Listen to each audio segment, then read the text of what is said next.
Good afternoon. The West African Examinations Council says it has tightened security and supervision as the 2026 WASSCE enters its main phase today, with candidates sitting the oral English paper nationwide. With experiences from the recent BEC, more monitors and security personnel are being deployed nationwide to protect the integrity of the examination.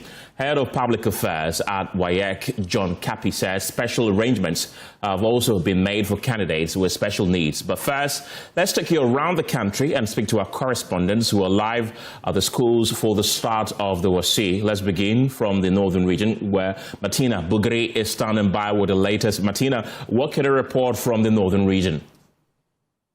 So for the northern region, they were done around 11:30 thereabout.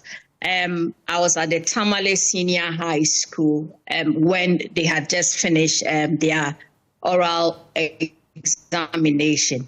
The northern region is presenting about 25,000 pupils, 25 students who are writing, made up of over 11,000 male, over 11,000 female, and 14,000 male, writing in 30 centers. That's public schools, And then when you come to invigilators, they have over 1,000 invigilators who are going to invigilate this examination. They also have supervisors and assistant supervisors. Now, at the Tamale Senior High School, some of the students I spoke to said they had a bit of a challenge midway through the examination because the systems they were using were not too audible, and so they had to just guess, hoping that whatever they have guessed and written would be right. But largely they said it was okay, even though they had challenges. They believed that it would go well with them, they would pass. Usually on first days like this, you usually record less challenges, but with cheating on the rise, especially picking lessons from the BEC, was there any incident of recorded cheating in any of the schools you're aware of? None at all. I went to 3 schools. None of them had reported any malpractice.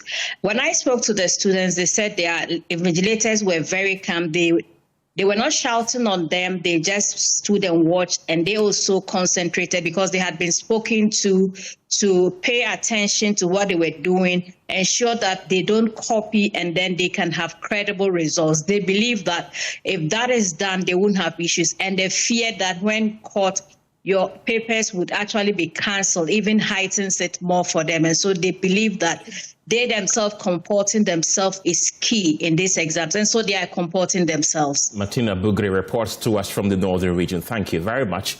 To the western region now, where our resident correspondent in Athalia, Kwansa, is also joining us from. In Athalia, is the situation different in the western region? Unfortunately, we do not have in Athalia at this time, but let's head to the Ashanti region, where Clinton Yeboah has been visiting some schools. Clinton, where have you been and what can you tell us?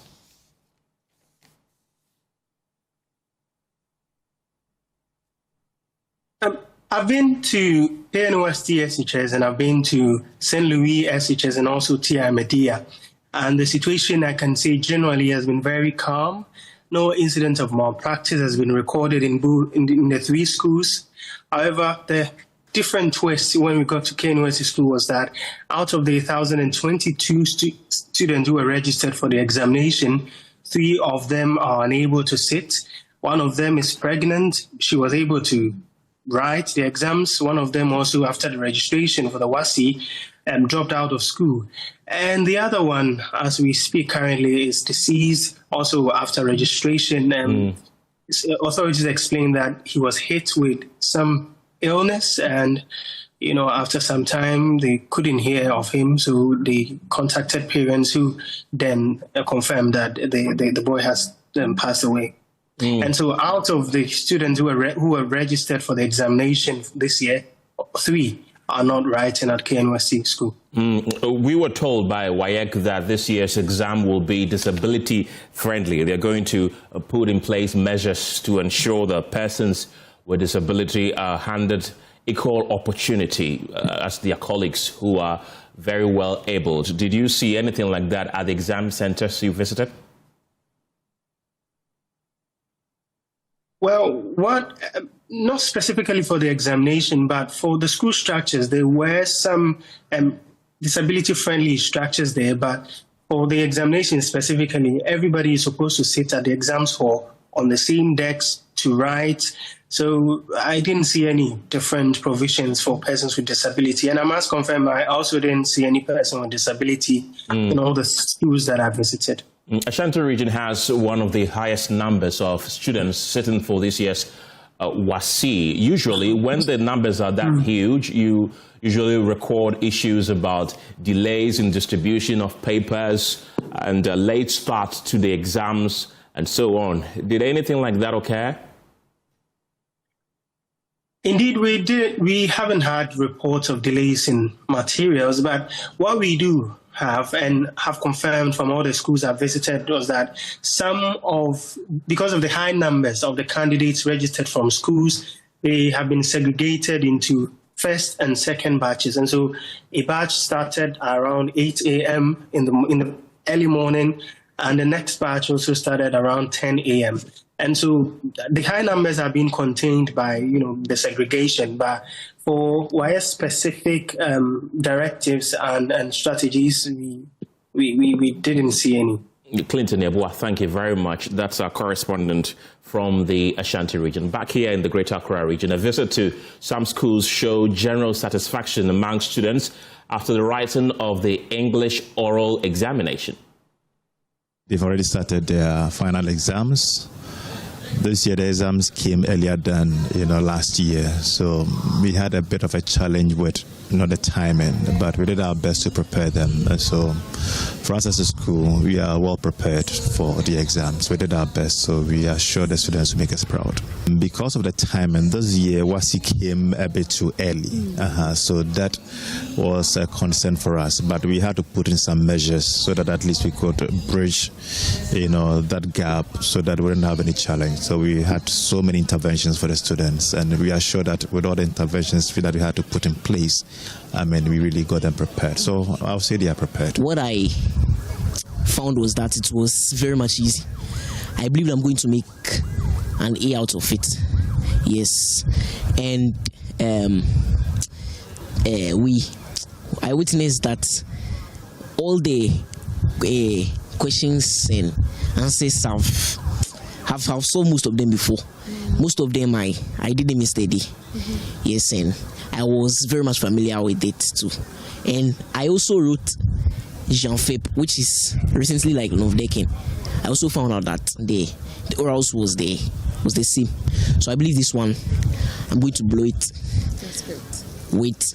With God on my side, if I should say it that way. Yes, I'm going to blow it. Okay, so the paper was okay. Everything was smooth, but I was the last person in my set, so I found this a bit difficult hearing. Yeah, but it was okay. It's because I had it was going a bit faster, and that was all. So what does the numbers say relating to the examinations? We can now listen to the head of Public Affairs at the West African Examinations Council, WAEC, John Kapi, outline the measures set up for the writing of this year's exam. For those who are visually impaired, we have the braille that is prepared for them.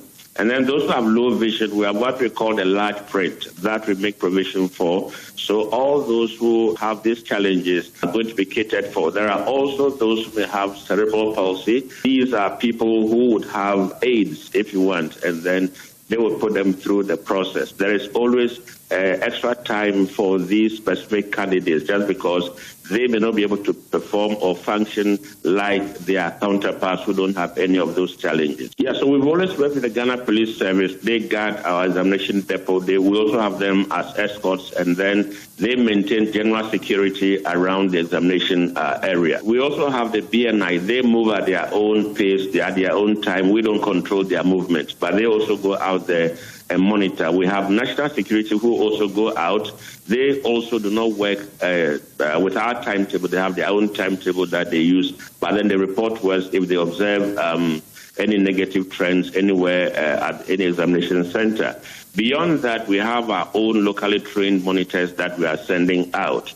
They are not full-time staff of the council, but they also have some kind of special training, and they will be able to detect anything that is wrong at any of the examination centers.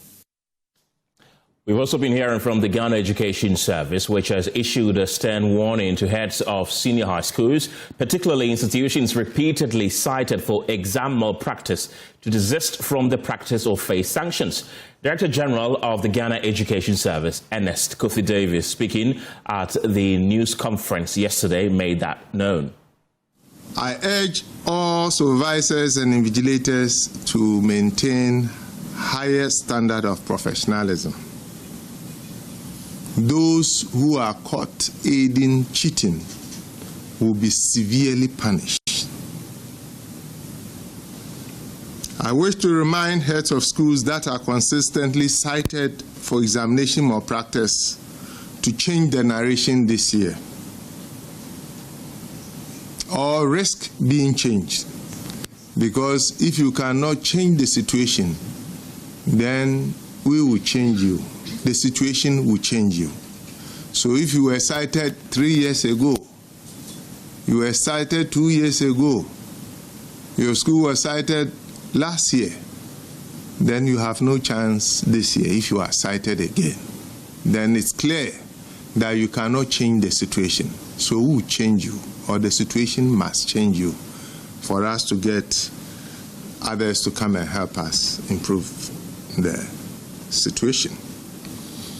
I wish to remind all supervisors and regional directors of education that all teachers and supervisors who were linked to examination malpractice last year and are being processed for sanction are banned from the examination centers. They are not supposed to come near the examination centers. They are also expected not to have anything to do with the entire examination process, including marking. They are not expected to have anything to do with the entire examination process, including marking. I wish to use this platform to thank all stakeholders for the massive support we received through our hotlines during the BEC. We call on you once again to support our effort to fight examination malpractice and conduct successful WASI this year. Please report examination malpractice to GES immediately. You get information that it is happening. And for years, Amangwas in the Jabin district has lived without electricity despite repeated promises. Now residents, mostly farmers, are raising money from their menial jobs to connect the community to the national grid, hoping to give their children a better future. Here are excerpts of Joy News feature, A Dark Village by Emmanuel Bright-Kweku. Night falls in Amangwase and life grinds to a halt. No electricity, no light. Years of broken promises have kept the community in darkness, with residents still waiting for a connection to the national grid. Do you have any questions? Okay, so we are taking another example. It's a few days to the basic education certificate examination, and for final year JHS candidates in the village, preparing for their future means battling something more than just exams. It's very difficult for me to learn because we are using the same flashlight in the house. My mom will be using that one to cook, and I have to also come to classes, so I need to eat before. So I won't get flashlight to come to class, so I need to stop the class and wait in the house. Can anyone tell us what to do? Inside this dimly lit classroom, students take their final mathematics revision lessons. Clap hands for her. Very good. Each night, they gather as their teacher leads them through revision across subjects. But unlike their friends in other towns and cities, learning at night for the external exams in this part of the world without electricity is a daunting task. I want to become a midwife in the future, but in this condition, no light, and I know I can't learn ICT, but I'm trying my best to learn and achieve my dreams in the future. Better be a doctor by and I'm a Kenyan who's 17. I'm at BBI slow into Unya. I didn't see a dear and I did choose what a bit of work from.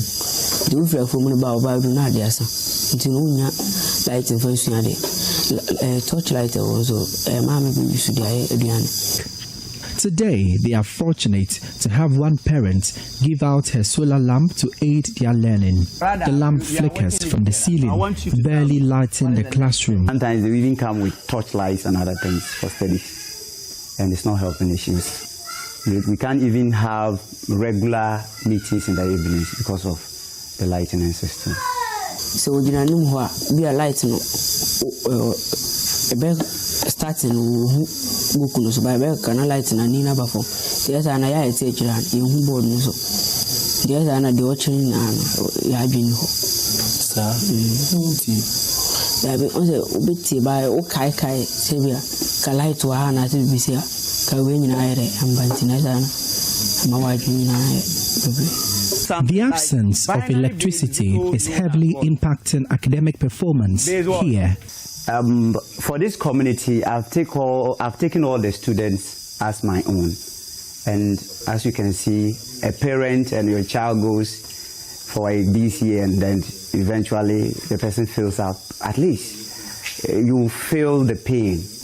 And sometimes, I sometimes wonder, how can I do to help them? Sometimes I try to even convey them from here to a nearby place where there is electricity so that I can at least demonstrate something for them to understand. And for once, you can't do that, and it's pathetic. Good evening. How are we? I'm fine. Let's take our seats. This has been the plight of the many graduates the community has produced. Look at Danso, once among the top brightest students of his class, recounts the ordeal he and his peers survived in their primary school days decades ago. Every day, Kai say, me, I was once like you. Mikobisa, Mkrasmu de cry you, Mokona ha, Buamaton and Echo, Monsieur Buye, we are a boy, Yakone Samba. We're 7 in number. So when we were about writing BEC, we had asked to go into a different school because we were few. Unfortunately for us, when the results came, there was a single number. So we're like, it could either be Danso, Majid, Fatal, or another guy. But we had to go and check and find out who actually had the single number. And when we did that, we realized that Majid, my colleague in the video over here, had a single number. In fact, it was, something very interesting. We're full of joy because we from the village with our lights, walking, for a long distance to school. But we were encouraged to learn because The Amangwase community is home to over 300 residents, founded nearly 50 years ago by laborers who traveled down south to work on a plantation. The village is seeing a growing population, but the community located on the fringes of the Jabe municipality in the Shanti region has since the time of its first settlers not experienced electricity. The residents have for years relied on torch lights, kerosene lamps, and in some homes, solar panels. Light in the Obabi wo de obetimi aye no light ade e de bia nsuo kura obeton na sebi wanye kakra de atwadua na mankola bibia sa ni ho enti sebi ye swale hanuma ade obetimi ade ndan ho light ni ho tinisa ye mba ye fasekan ni yakwafu akodo ni anya kakra ba be de abe ya mankola light in the who here pa okroma go do nyum se kura nyame na boy ho ban ebu ono ma mbo tia ibi onzo nam down sa ba light ni wondi hu nyame na bo so se wo hwe ade no bo nza aboara nam a no wura de. Even daytime cry who friends police for hada. Maybe once in a while, no more between echo. So, but me will say my friends say security there. Nyamina day a boy on home by waha. In 2020, the community was thrown into a frenzy when some political actors arrived with electricity poles and assured them of connecting their homes to the national grid. But the poles were never erected. They now lie in weeds, almost deteriorating. 2020, and I left with 2 days as a car airport waba. Near who say, car be at the poles here, a bakruma. So I don't know, a need jeba krumha. And I said, and the young people to maintain your light. And now, the pools and every toll. So now, almost I was, you're too above your mobile continue. Near to a baby. At that time, no, not was school. So to me, one committee for affair. Pools no, a per se a court. This like a sample, and I am going to the contractor. Now, Omode Bass, I was known as a Kawadia, Jimano, catching as a Adianona. I can pick a can Omode Beto because Omoya, Jimmy, we were jabbing. Naples, Nakan, almost Sadia, as a young moment, President per light. No, Modere, Omode Beru. So, Omada die. The joy that erupted the day diminished by the several nights that never came with electricity. The moments rather left a stark reminder of what they describe as political deceit. But I think of the light more than even getting myself as employed, because I look at the young ones, how I passed through. Were they able to do that? But time I said, because I could remember us in this village. Now we stay in this village. We walk from Mars to Kwaso.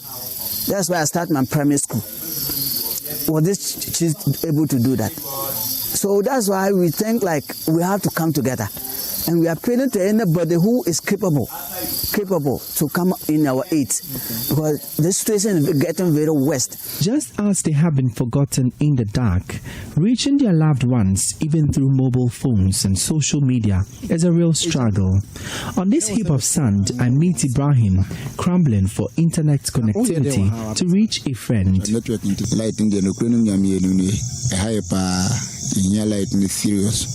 Because lightning won't me and network so won't be see pool hano and the pool no cry and as I say network no cry call fort bound I say network no cry in the network no fan the FA and the light no so here because a drain blah once I'm landed and Tajanka light to Kruma another they enjoy kaka so light no teja do bobe no fan of another be a question them betinka light in war the anke bit mat na bon tiama na chakra so if I'm the light in you into me sad no man FA na wabetina na de na we ntia internet here ntia na network here ntia wabetina ase ampacho me chat one madam for be in the chat just one betina ha untimi ni wadam for na obi David ko kra untimi ya it In the Jobe municipality, only 69.4% households have access to electricity from the national grid, with 16.5% households using flashlights, while 11.5% use kerosene lamps. Just like Amangwase, several communities within the municipality yearn for electricity. Adama Al-Hassan is the assembly member for the Dafeamekpor electoral. We have sent a proposal. On several occasions, they have made even requests. They have made a request that we should bring our problem with the challenge of the light. That is not only this community. We have submitted several communities. We have a community like Bamkroso and other communities, even Yabokrum. We didn't have light there. So I've made several submission of documents indicating that we urgently need lights here to support our people. A recent electrification project in the adjoining communities ends less than 5 kilometers away from the village. This is a junction connecting 3 constituencies. On my right is a road that leads to Bosomtwe constituency. Right in front of me is one that leads to Bosome Frempong constituency. And behind me is one that leads to Amangwase under the Dwabin constituency. And in the 2 constituencies, that's Bosomtwe and also Bosome Frempong, electric poles are running through the communities, and so for them they have lights. But unfortunately for the residents at Amangwase under the Dwabin constituency, electricity is one they desperately look for.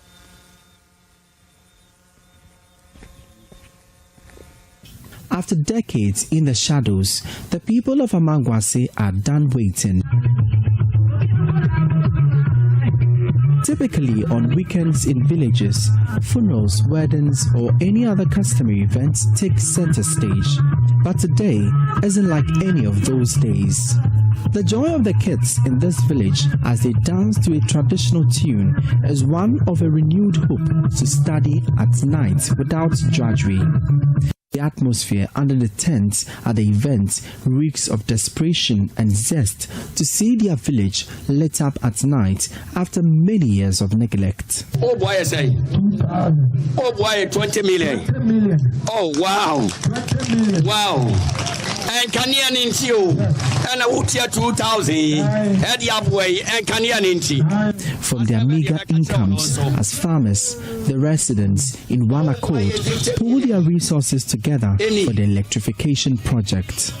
From voluntary donations to auction sales of their farm produce, they must raise at least 400,000 cedis to connect their homes to the national grid.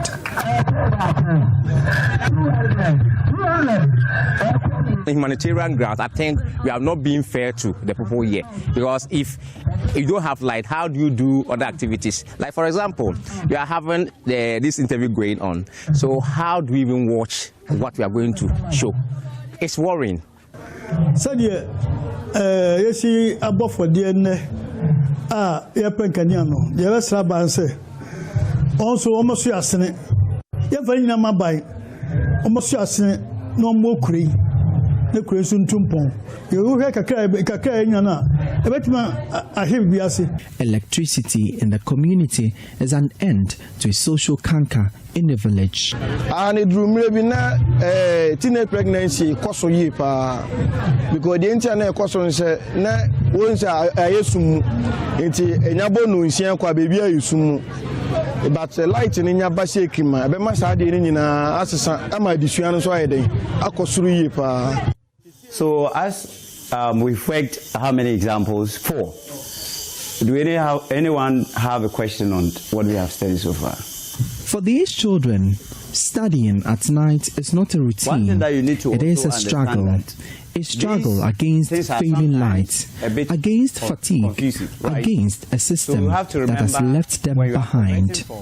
I feel bad because I can't learn ICT, and those in the city can learn ICT, and we are going to write the same exams. So somehow I feel bad. I'm pleading them to help us get electricity. People have been in this situation, but they are able to rise up. But what if lights come again? We think it will help. That is taking some of us that no matter how, we all fight and fight until that day that the light will come to this community. I will never sleep. I will never sleep. And as this community strains every muscle to raise 400,000 cedis for something many take for granted, one question lingers: how long should the people pay for what should already be theirs? For Joy News, my name is Emmanuel Bright Kweku.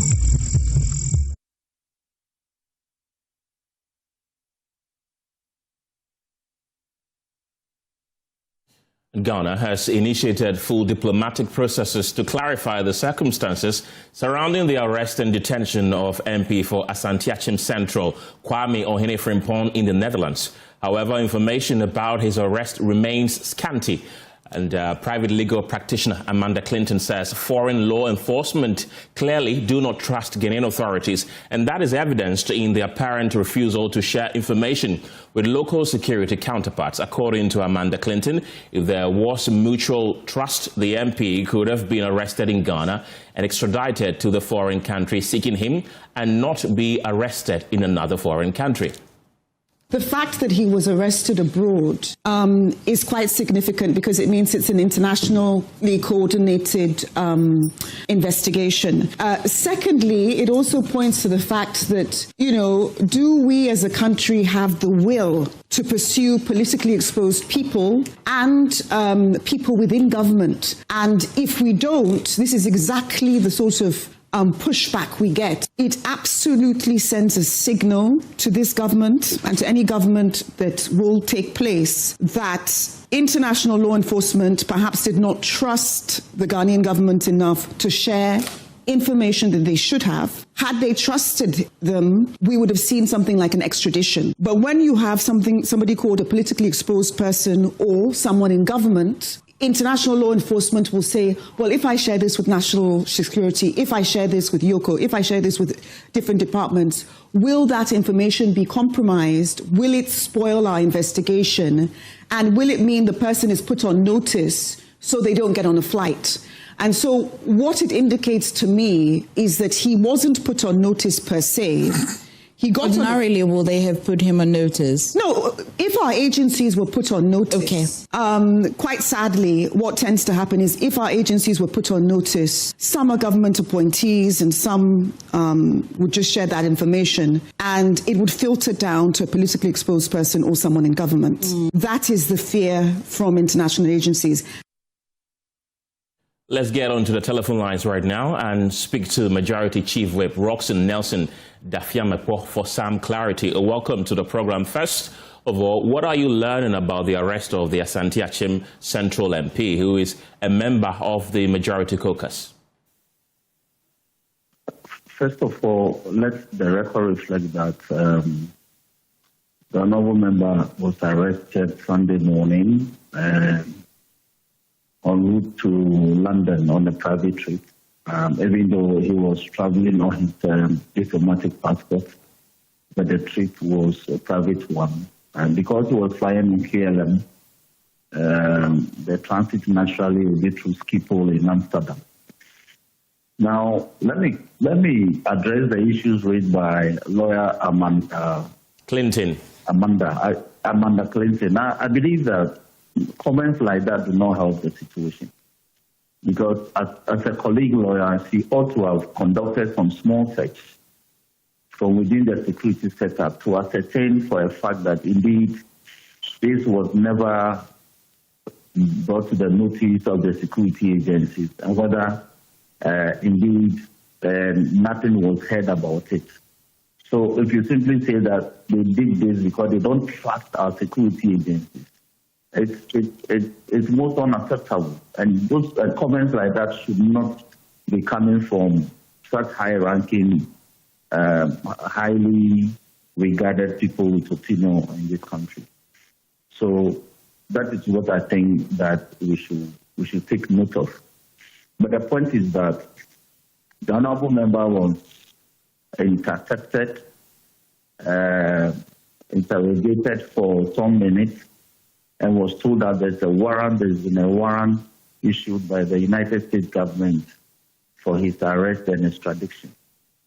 And as for a warrant of arrest, once it's issued and given to Interpol, it can be executed anywhere, whether it is known to your home country or not. And that's the fact about this matter. But be as it is, we have since Monday dawn done some coordination. We've gotten him a lawyer, a Hague-based lawyer, a Ghanaian, but he's based in The Hague. He practices in The Hague to assist him in terms of this matter. We are still waiting for the basis for the issuance of the warrant. We have seen some write-ups in social media. I think all those allusions and suggestions and insinuations should be disregarded because we are yet to know the basis for the issuance of the arrest warrant. So as we speak, the lawyers are working in The Hague. Some information has been asked. We have provided them. And so we'll see how it goes. Right. You've criticized Amanda Clinton for suggesting that the persons behind the arrest perhaps did not trust our local security agencies. The reason why they may not. It's a strong language. Yes. A strong phrase to use. You know? You can have your opinion, but to say that is because they don't trust. Right. Frantically, they don't trust our security agencies. Chief Whip, at this point, information surrounding his arrest are very scanty, and you being in that position, I want to believe that you are more privy to a lot of information that most of us are not aware of. Do you have any information to the contrary, that perhaps they may have collaborated with our local security agencies? Because this is a security matter, I am unable to speak to that. But right. To be honest with you, I was the first person he called when he had the crisis. And then I also called my principal, Honorable Ayariga. He was then also in transit. He was in London, actually traveling to Ghana. But he cut it short and had to travel to Schiphol to go meet him. So leader went to engage him for about 2 hours in the detention. So and then we got the foreign minister to also coordinate it. Then we got the ambassador, Ghana's ambassador to Hague, to actually lead the discussion. So all the critical people, including the Attorney General, who is also doing an opinion on some aspects of the matter. So the matters are being properly coordinated. We are hoping that whatever the reasons are such that it may not escalate the matter and he will be released to return home. Another concern that others are raising is that this is a certain member of parliament, and the appropriate way to have done this was to have written to parliament seeking his extradition. Was anything like that done that you're aware of? No, as I speak, no such communication came to parliament from either the U.S. government or Interpol that affected the arrest, but it's an ongoing process. When we get to see the warrant itself, the content and the basis, maybe some other documentations may emerge to guide the process further. You tell us. But for the avoidance of doubt, no pure communication had come to the Speaker, the Clerk, or even to leadership of Parliament regarding this matter.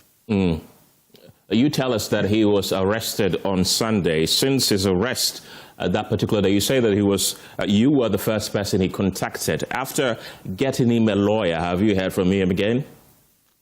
Yes, we are in touch. We speak regularly. We spoke yesterday. We spoke in this morning. But this morning, I engaged the lawyers, not him, because if the lawyers need to speak to him, they have to go to where he's being restrained. So the engagement has been with the lawyers. We keep exchanging information. So he's fine. Okay. He's not been physically molested. He's not been harmed. He's fine. He's well. Just that his movement has been curtailed. And do you have any information that he will be extradited to the United States? Not yet. Okay. But a prosecutor has been appointed in the matter. And so the lawyer is in touch with the prosecutor in terms of information, as well as the Ghana's ambassador to the Hague. We are handling the matters, but we haven't gotten there yet. We are still asking for some information for purposes of verification, which we are providing. And since you spoke to him, did he tell you the reason behind his arrest? He himself doesn't know. He says he's not aware. And the lawyer? He doesn't know the reason why. In fact, he doesn't know the reason why. It's such a warrant issued for his arrest and extradition, if that's what it means. Neither does the lawyer? The lawyer is a new person who has come in, so he's not aware about anything brought to the event of Pandit till now. Rockson-Nelson Dafeamekpor, grateful for your time this afternoon, is the majority chief whip in Parliament. Well, residents in Asante Akyem Agogo in the Ashanti region have expressed mixed reactions following reports of the Member of Parliament for the Asante Akyem North constituency, Kwame Ohene Frimpong, has been detained at the Amsterdam Airport in the Netherlands. Let's cross over to Asante Akyem, where my colleague Nana Boachi Yadom is engaging some constituents. Nana, what are they telling you, really? So we are live from the Asante Akyem North constituency, and this happens to be the constituency of the independent Member of Parliament, Ohene Kwame Frimpong, who has been arrested in the Netherlands. We are being told in a statement issued by the Clerk of Parliament that just yesterday there was a warrant issued by the United States for his arrest, and we are being told that just Saturday the Member of Parliament was in his constituency where he was engaging residents on some constituency matters. He cut short for some projects that was expected to commence in the coming weeks until he left the country on Saturday night, and then his arrest on Tuesday, which is just yesterday. The details we have is that it was through a warrant which was being issued by the United States for his arrest, and which took place at the airport in the Netherlands. We are in the constituency to engage with the residents to pick their reactions to what has happened to them. This happens to be one of the saddest reports that is coming in for the constituency here. When we came in, before we even decide to engage them, which we're yet to do, they spoke to us quietly about their remorse towards this particular development. So let's start from the Asante Akyem North. This happens to be a station, and listen to what the residents would have to tell us about this development. Endra na constituency ne minim sema anti asempa motia ne sema Member of Parliament ya chino Ohene Kwame Frimpong constituency isu di ni djuma odi wa anum so wote ye no na menema mutisema wa ngasa me efreme ya moa na me ne Samsung Mosi Penny Station Master na bebia ona abo bia no ye sere nyame eso on guide no na on fa no sambe kan sana de bisi asi en koboko na mete asem ne de me hu dwiri me na minim se nyame ebeyi na free na me work kan no na wo akokọ constituency in the dwumadi obo constituency ne mo no utimi di hu adanse o wono de eye me ndawi akra oba ha ebe che a driver for ewa ha sika eso mo fento omo futuom wo san so de bi ma baba for a omo yitire nti wono de oyeni pa bi a oye good. Okay, so what he is also saying is that he's seeking God's protection for the Member of Parliament, and that he should, wherever he is, should have God's guidance and then be able to pass through this trial easily. He says that he's a witness to the great developments that the Member of Parliament has done in the constituency, and the fact that just Saturday he was in the constituency, donated money to the Drivers Union and also to barbers in the constituency. What's a by election? Oh, nyame be ida film do mo kan nyina no me no me wa ha no me nyini se no kre nyame be ina film it would be by election they won't hear anymore. Oh David ono nuru be oh na wa twukure nu ona bo be san ba nachi. All right, so he's also saying that let's clear the thought of a by-election and that the MP is going to come back very soon. It's too quick to judge on a by-election. MP, and seminar, say. It's someone that, in fact, I am more dreamy because name the crumple, but you take your money just there or in a car. So, Domi no ne Samsu station me driver funibi. Na boy ham me de ya krampo no offer meeting. Ma ama 50mm to your accounts ma baba fubi. Ama headers fubi. Oh, abon janka o ya do ekrom ha pa. Nse yasra nyankopon say o mayini film na mfi aban amboa.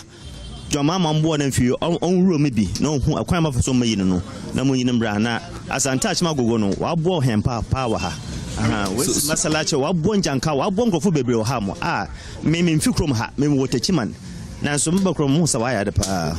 what he's also saying is that the MP has really committed to the development of the constituency, and that the president and everybody who can help should also come in to help and bring back their member of parliament. And opinion me also as a question I maybe say a man for by election. By-election no against former teacher and amoya sir. Nimpa bia de Jesus Crampo on your tamfo.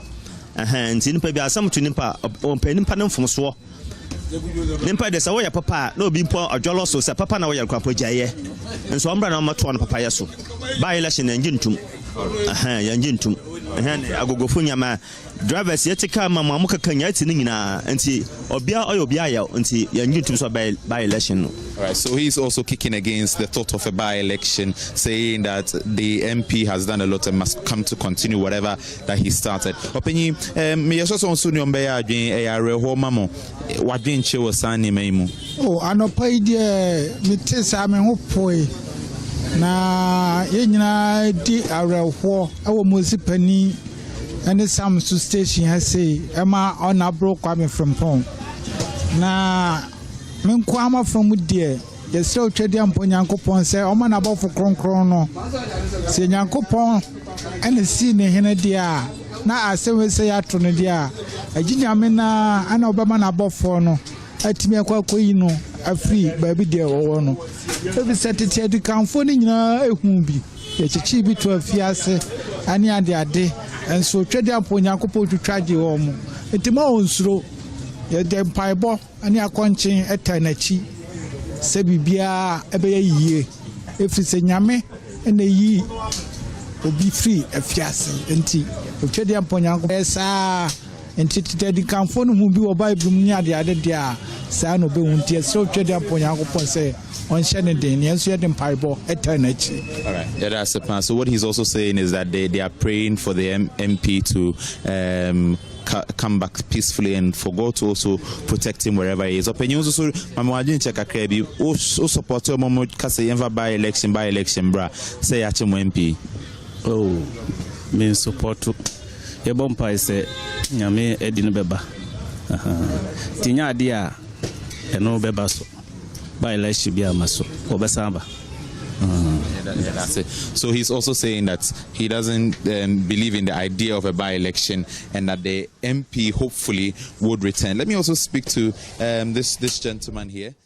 So that's my colleague Nana Boachi Yadom at Asante Akyem North constituency, where their MP has been detained in the Netherlands there. We will go back to that story in our subsequent bulletins. But in the meantime, though, we discuss two major issues shaping Ghana's political and economic conversation: the controversy surrounding the Bank of Ghana's 2025 losses and the MPP's attempt to redefine its policy direction after its 2024 electoral defeat. Questions have already emerged not only about the scale of the bank's losses, but also about conflicting figures being cited publicly by critics, including today's guest.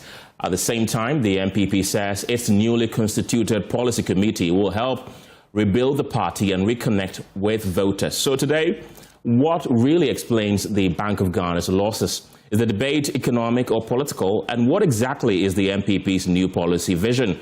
Joining me in the studio is Kojo Oponin-Nkrumah. He's the Member of Parliament for Ofuase Ayerebi constituency. He is also the ranking member on Parliament's Economy and Development Committee and chair of the MPP's newly constituted policy committee. Before I engage him, I want us to briefly go through the newly constituted committee, what it means, and some of the co-chairs of that particular committee.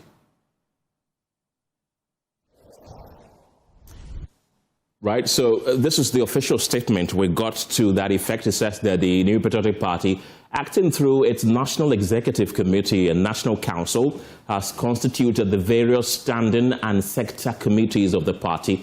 This decision was taken at a meeting of the National Executive Committee and National Council.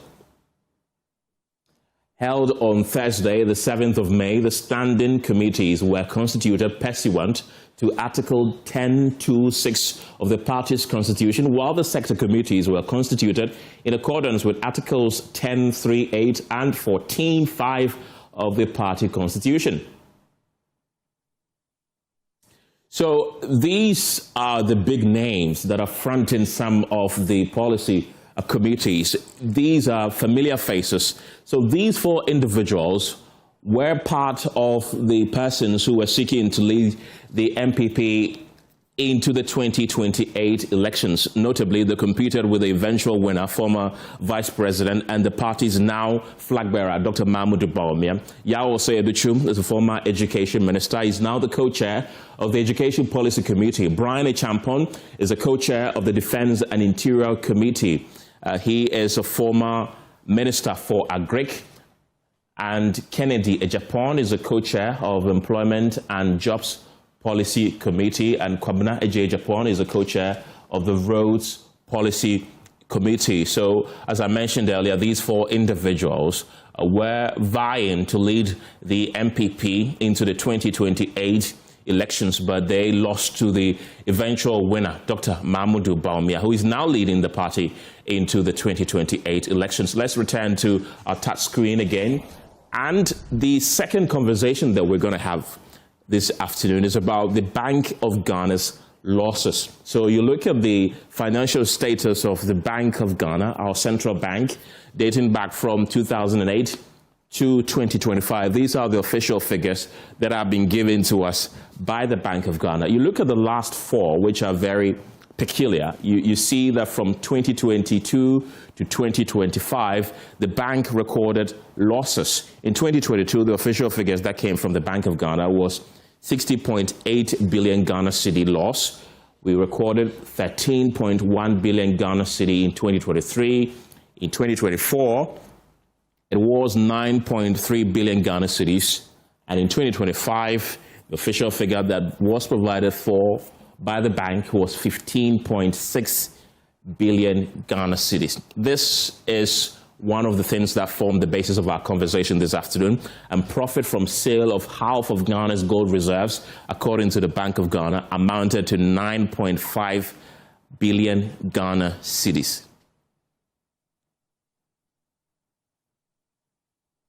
Right, so these are all figures that we got from the Bank of Ghana. And as I mentioned earlier, it's going to form the basis of our conversation. It's one of the topics we are discussing with Kojo Opon Nkrumah this afternoon. As I mentioned earlier, he's the MP for Fuasia Yebi. He's also the chairman of Parliament's Economy and Development Committee and also the chairman of the newly constituted Policy Committee of the MPP. Welcome to the program. Thank you, Ken. To the Majority Chief Whip, Rockson-Nelson Dafeamekpor, detailing what he knows so far. What do you know? Nothing, except what we've all consumed through the mass media platforms, including social media. It's very unpleasant news. There's very little clarity on the reasons for which he has been restricted or, detained at Amsterdam. And I believe that as and when more information is available, it will be shared with the general public, including all of us, and we'll be in a good position to comment on it. Right. Information is indeed scanty, so there's varying opinions. You heard Amanda Clinton, who is a lawyer, saying that the FBI in the U.S. perhaps did not trust our security agencies, the reason why they may not have informed our security agencies about this possible detention. What's your take on that? I also heard Roxanne seek to dismiss her submissions, that she doesn't have any information to suggest that. But I don't think that you can dismiss that perception that, these international organizations may be doing this without collaborating with the Ghanaian security authorities because they don't have much trust in our authorities. I don't think you can dismiss that. We have done a number of things in the last couple of years that could give somebody watching on the outside reason to worry. You'll notice that this administration came in and literally anybody who was associated with the NDC that was before the courts was let go, nolle prosequis, filed all over the place, and an attempt to chase everybody else on the other side. So if somebody interprets that to mean that the systems outside our jurisdiction may not be trusting that the systems within the jurisdiction will be doing a just, fair, and balanced job, I don't think that that perception can be dismissed. As I mentioned, it's early days yet. It is not pleasant news. We need to get some more information, and then we can comment more deeply on it. Right. Let's talk about the newly constituted policy committee of the MPP. What is it? Well, the statement you read distinguished between two sets of committees that were formed. First are the standing committees in the party. So things like the party's finance committee, the party's organization committee, the party's communications committee, they are all committees that the party's constitution provides for and also sometimes even spells out the membership of. They are necessary for the day-to-day administration of the party. And then there is the second set of committees, which you would call the Policy Coordinating Committee. That's the one I chair. And then the sector committees that also work under the Policy Coordinating Committee. In essence, the whole idea, and these are committees that are already provided for in the constitution of the party. This was the first time that they've been constituted. In fact, if you go back to, I think, just before the 2000 elections, you will find that these committees were very, very, very active. The whole essence of these committees is that for the period in which we are in opposition, a party that is serious about governing effectively, when it does win power, must use that period to think deeply and think clearly about the policy propositions to either resolve issues that we are faced with as a people today or to take advantage of the opportunities that are around us. Because if you're able to, while in your opposition, think clearly through your policies and programs, you get about 4 major advantages. First of all, you as a party have internal clarity on what you are seeking to do and all of its nuances. How much does it cost? How long would it take to implement? What are the opportunity costs, etc.? You don't wait to come to power before you start forming committees to try to deal with them. That's number one. Number two, what it does is that it gives you the opportunity to engage multiple stakeholders who have views on all of these matters and to bring their input into the policy propositions and the programs that you formulate. I am very sure that as you've been anchoring this program, you have heard many instances in which government makes one announcement and stakeholders say, we were not consulted. You want to spend a lot of time doing all of that even before you assume office so that the policies and programs you put on the table are well consulted on with the other elements in the society. Number three, you want to have ample time to market these policies and programs down to the nooks and crannies of our country so that everybody understands you. If you literally wait, 100 days to an election or 6 months to an election to put your policies and programs in a big manifesto, hardly do people even read it. And then finally, the advantage you have is that you're able to start from day one, you hit the ground running. So this is not new. The whole idea is that you do it while you are in opposition so that by the time you come to office, you can run. And so I think in the earlier slide that your colleagues projected, the very first one, you will find that about 21 committees that have been established in 4 thematic areas.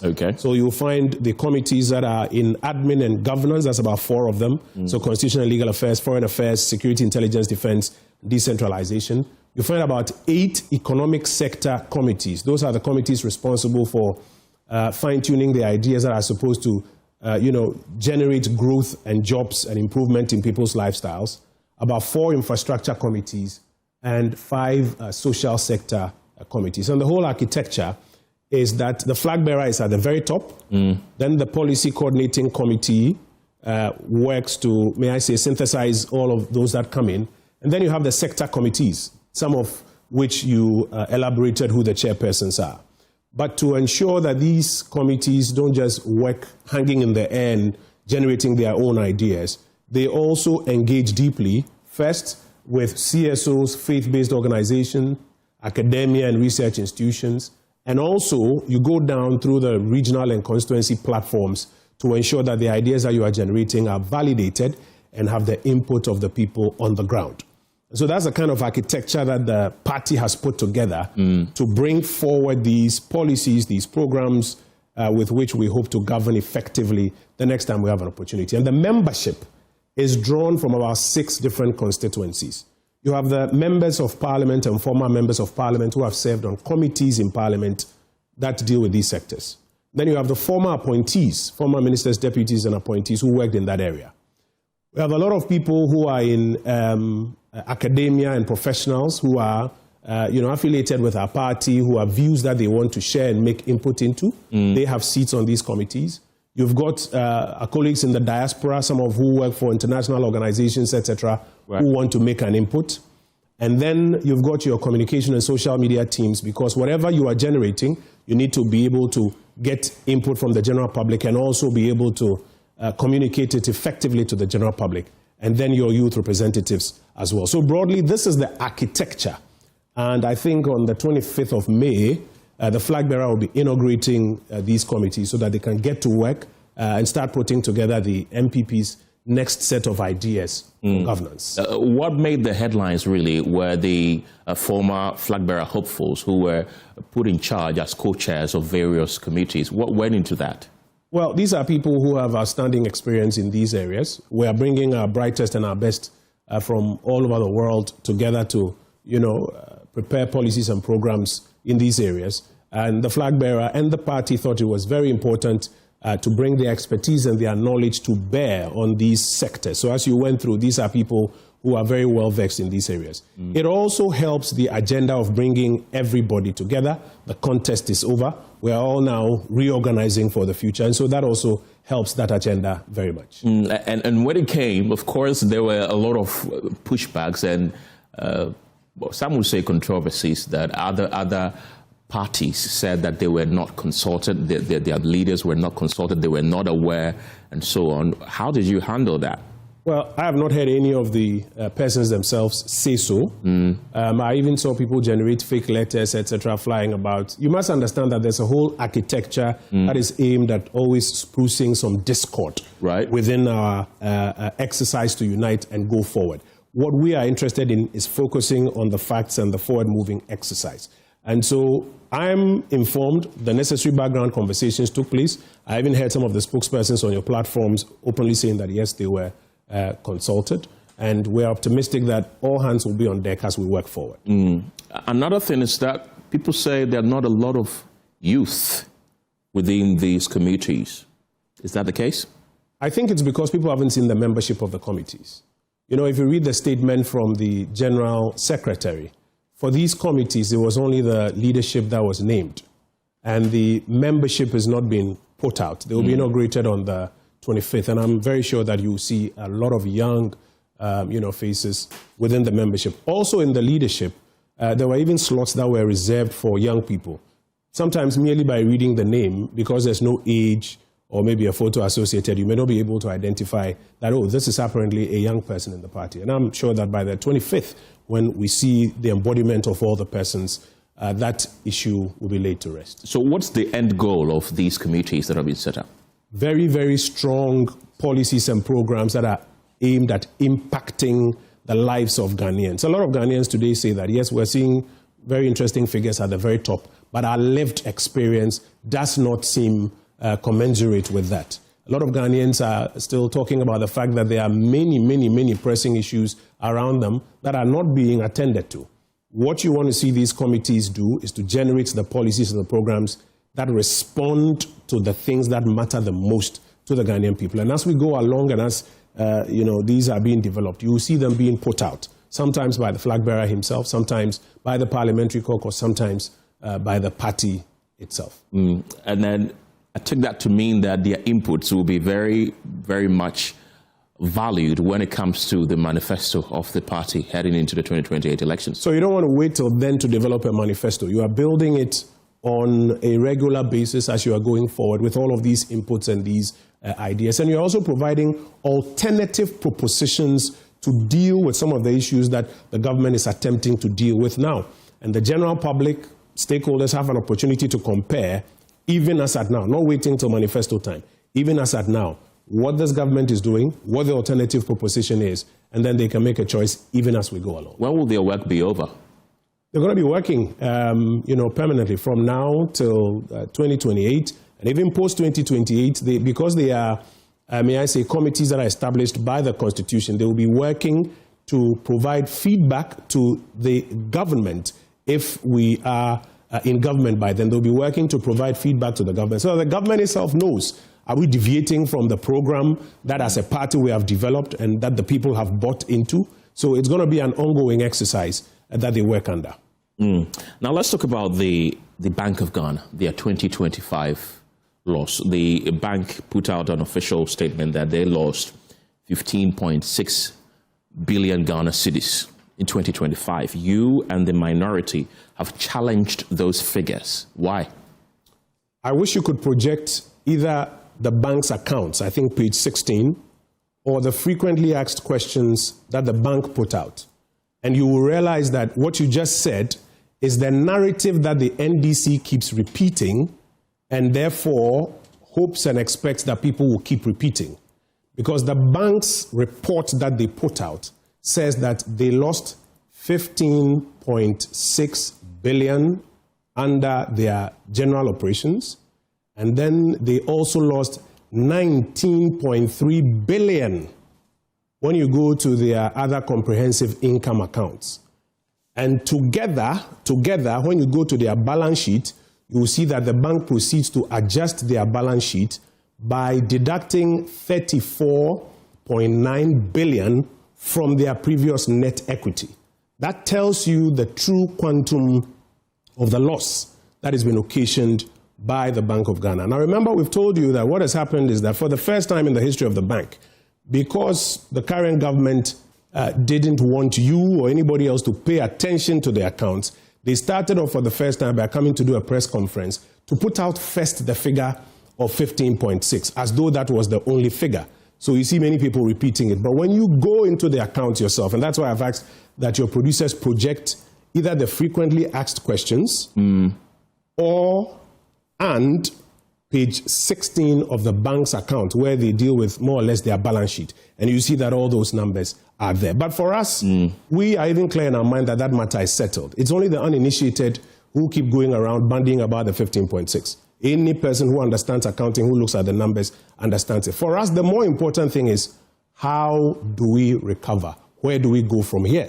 And that's why the Minority Caucus has issued a 9-part proposal on what needs to be done immediately to correct what's happening at the Bank of Ghana. So what's the true figure of the loss incurred by the BOG in 2025? I've just mentioned it to you, and I can go over and over again. If you can project it on the screen, we can go through it together. It's 15.6 plus 19.3. Together is 34.9. So when you go to the balance sheet, you will find that the balance sheet is adjusted by deducting the 34.9 from their net equity. It's all there in black and white. If your colleagues will project it, I'm sure both of us and our viewers will be able to. Right. I have that one here. That's the frequently asked questions. It says that the bank reported an operating loss of $15.63 billion, another comprehensive income, that is OCI loss of 19.3. So you see, they've mentioned two losses there. What you just read. Yes. They've mentioned two losses there, 15.6 and 19.3. Put the two together, gives you 34.9. If you go to their balance sheet, you will find that the balance sheet is now adjusted by deducting the 34.9, that whole amount, not just the 15.6, the whole amount from their net equity. In fact, in that same paragraph that you read, they will also tell you that their net equity has jumped from what? They'll give you the figure from about, I think about 61 or so to about 90 something. The difference again is 34.9. You'll find it there in the statement. So as I mentioned, it's only the uninitiated who goes around shouting that it's 15.6. But as I again mentioned, that matter, for us, the data speaks for itself. What is important is, how do we recover from here? What are the things that need to be done to get the bank's books back on its toes. And I repeat, we've put together a 9-part plan, which we've made available publicly to the government, to the IMF, that these things need to be done now. Remember that the things that caused this loss are things that we've been speaking about from the beginning of the year.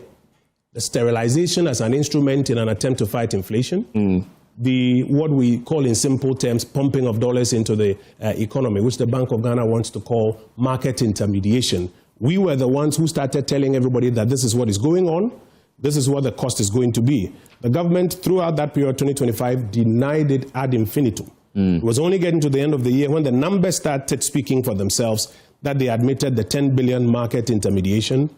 And even when we came up with the fact that it was causing losses on the books of the Bank of Ghana, they rejected in fact, 2 probes have been rejected, which will have given you an opportunity to understand what is happening there. So consistently, we have flagged these issues, and we continue to flag it and to make the point that we need to put in place remediation measures now.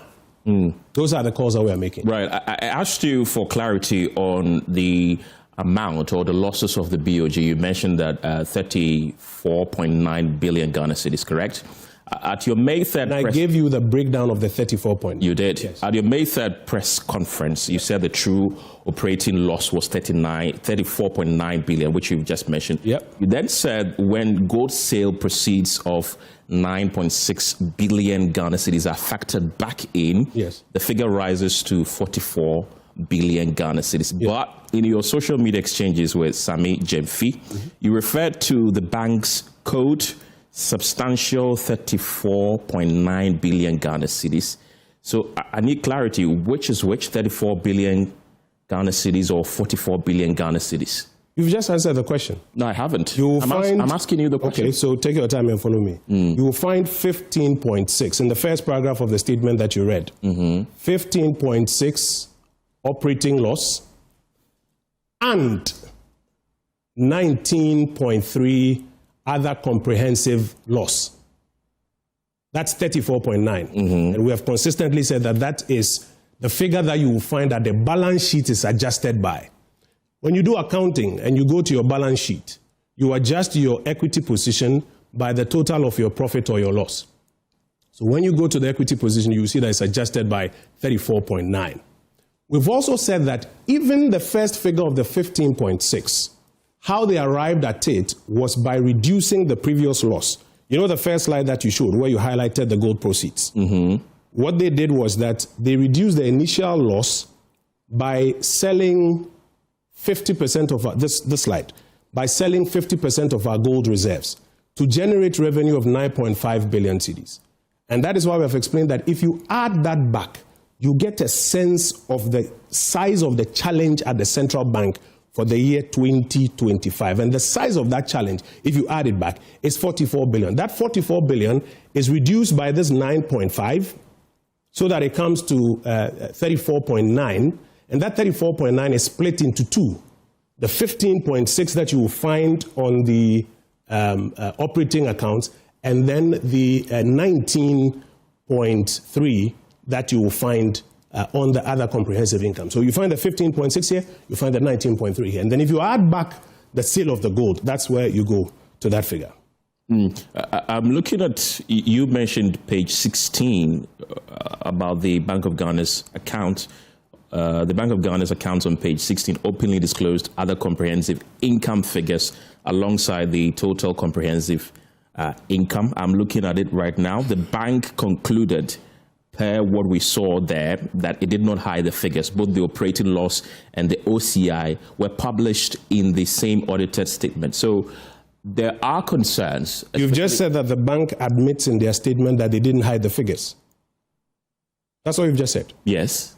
Now, we have not said that the bank hid the figures. We have said that the figures, and that's why I said project it on the screen, the figures are in the accounts. What the NDC doesn't want you to do is to go and look at the figures. So they keep bandying about the 15. Okay, so if I get you correctly, the bank has been transparent, but the NDC hasn't. We have never said that the bank has hidden figures. We've said the NDC that doesn't want you to pay attention to the account yourself is the one that, they were the ones who came to do the press conference to try to announce the bank account. They didn't let you go and see the accounts yourself, because if you had gone to look for it, you read it in detail and you find... We've seen it. Yes, you will find both the 15 and the 19, just like what the bank has said, that they didn't hide it. It's all there. It is the NDC, remember, that did a press conference on the Thursday, and in that press conference, what did they do? They put out 15.6 saying that that was the size of the true loss. But I've explained to you that this matter, in my view, respectfully, it speaks for itself. The data is there. The most important thing now is the question of how do you resolve it? Because if you keep denying it, you keep pushing it under the table, you will not be able to put together a clear remediation plan. And that is the essence of the 9-part plan that we have put on the table before the people of Ghana. The bank did explain the reasons for their losses, the stabilization of the cedi, bringing down inflation to below 4%, and other major economic interventions. Do you think these interventions did not work? We've addressed that question over and over again. That, again, pay attention to the accounts and disaggregate it. You have about 16 billion cedis spent on open market operations. And we are arguing that about 50% of that amount did not need to have been spent unless the bank actually reversed the original policy for mopping up excess liquidity. There used to be a policy position, especially on foreign exchange, may I say, deposits, that helped to mop up deposits or excess liquidity in the economy without having to pay for it. The bank has reversed that, and they are paying for it. That's money that they could have mopped up for free. They are paying for it. We've also explained to you that the approach for the gold purchase program has been amended, and it's leading to huge costs.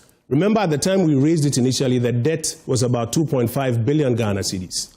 And we kept saying it was important for Parliament to investigate that. The majority side of Parliament has blocked that investigation. Okay. The gold sale exercise, the Honorable Patrick Boama filed a motion to have it investigated. That's also been blocked. Those elements contribute about 9.5 to about 9.6 billion Ghana cedis of the loss. So we hear the explanations that they've given, but we look at the numbers as well, and we can also tell that what they are saying is only half of the story. There are also concerns that the bank, quote unquote, is on borrowed time because of how much they have incurred within the last year. Is that something that you share with? Two things. If the bank is not recapitalized ASAP, then they are on borrowed time. They have a negative net equity of 96 billion. You see the statement you read from 93. your phone? No, 96. Go to the statement you read from your phone, the FAQs. Okay. The one you read from your phone. That same paragraph where they admit 15.6 and 96.8 exactly. billion. I have read this document like any other document. They will tell you that they are in negative net equity of 96.2 billion. What does that mean? It means that literally if you match their assets to their liabilities, it's in the negative of 96, and they need to be recapitalized. So the government needs to put in place a credible, actually that's point number 1 on our 9-point plan for resolution. The government needs to put in place a credible, transparent recapitalization plan. We've rolled it all out here. I have a copy here which I can give to you. The government has the responsibility to put in place a credible recapitalization plan that clears up this 96 billion negative equity as quickly as possible and puts the bank in the positive. Else then they will be on borrowed time. Secondly, we've been raising the issue that the bank is policy insolvent. If you go to page 7 of the accounts, they define policy solvency, and actually that is the policy solvency equation there. It is when you add all of those revenues to total 22 billion out there, and then you deduct the cost of open market operations, the cost of monetary operations. That's the 16 billion. That gives you the 5.5. And the bank argues that they are policy solvent because they got 5.5 positive as against 793 positive of the previous year. So they are doing better this year. But you see, even you here at Joy News, you've highlighted that red line. Net gain from the sale of refined gold, which is a one-off item. It's not part of your regular activities. And you notice, interestingly, that in 2024, the figure there is what? 0. So in 2024, the bank did not need to sell gold to be policy solvent. In 2025, the bank needed to sell 9.5 billion Ghana cedis of gold before they became policy solvent. And that is why we have said that a central bank that needs to sell gold or sell one-off assets before it becomes policy solvent is living on borrowed time. What we need to do is to stop hiding from these facts. The numbers speak for themselves.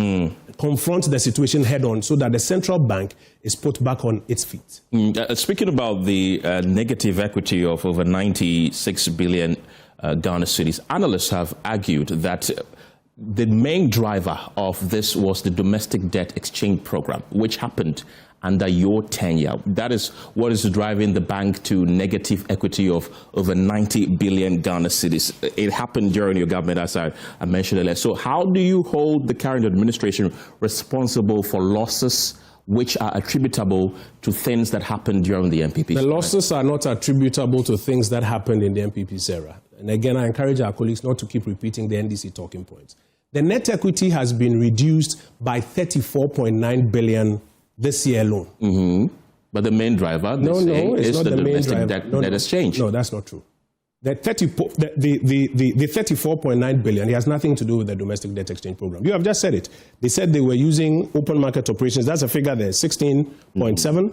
And then on the gold side, they lost another about 9.5 or so. Those are the ones that have contributed to this 34.9. It has nothing to do with domestic debt. And this has happened on their watch. There is a balance brought forward from the years before then, which years includes the 2022 domestic debt exchange. Yes, you've got to be factual. There's a balance of the past which includes that and other things.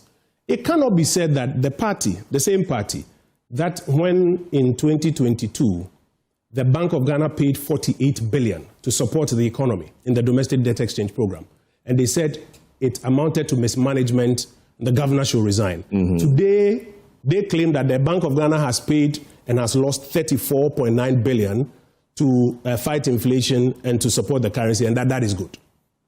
Those double standards are just unprincipled. If it is okay for the bank to spend money to work for the economy on the watch of the MPP, then you can say it is okay for them to do same on the watch of the NDC. You cannot say. But the argument, you cannot say. Joe, the argument they make is that during the difference between what happened during the MPP's time and what is happening right now is that inflation is at a single digit. The exchange rate has gone down relatively. Other economic indicators have improved. So go back into the accounts. Don't just buy this general argument. Go back. I'm not buying into general argument. I'm saying the inflation is below 4%, no?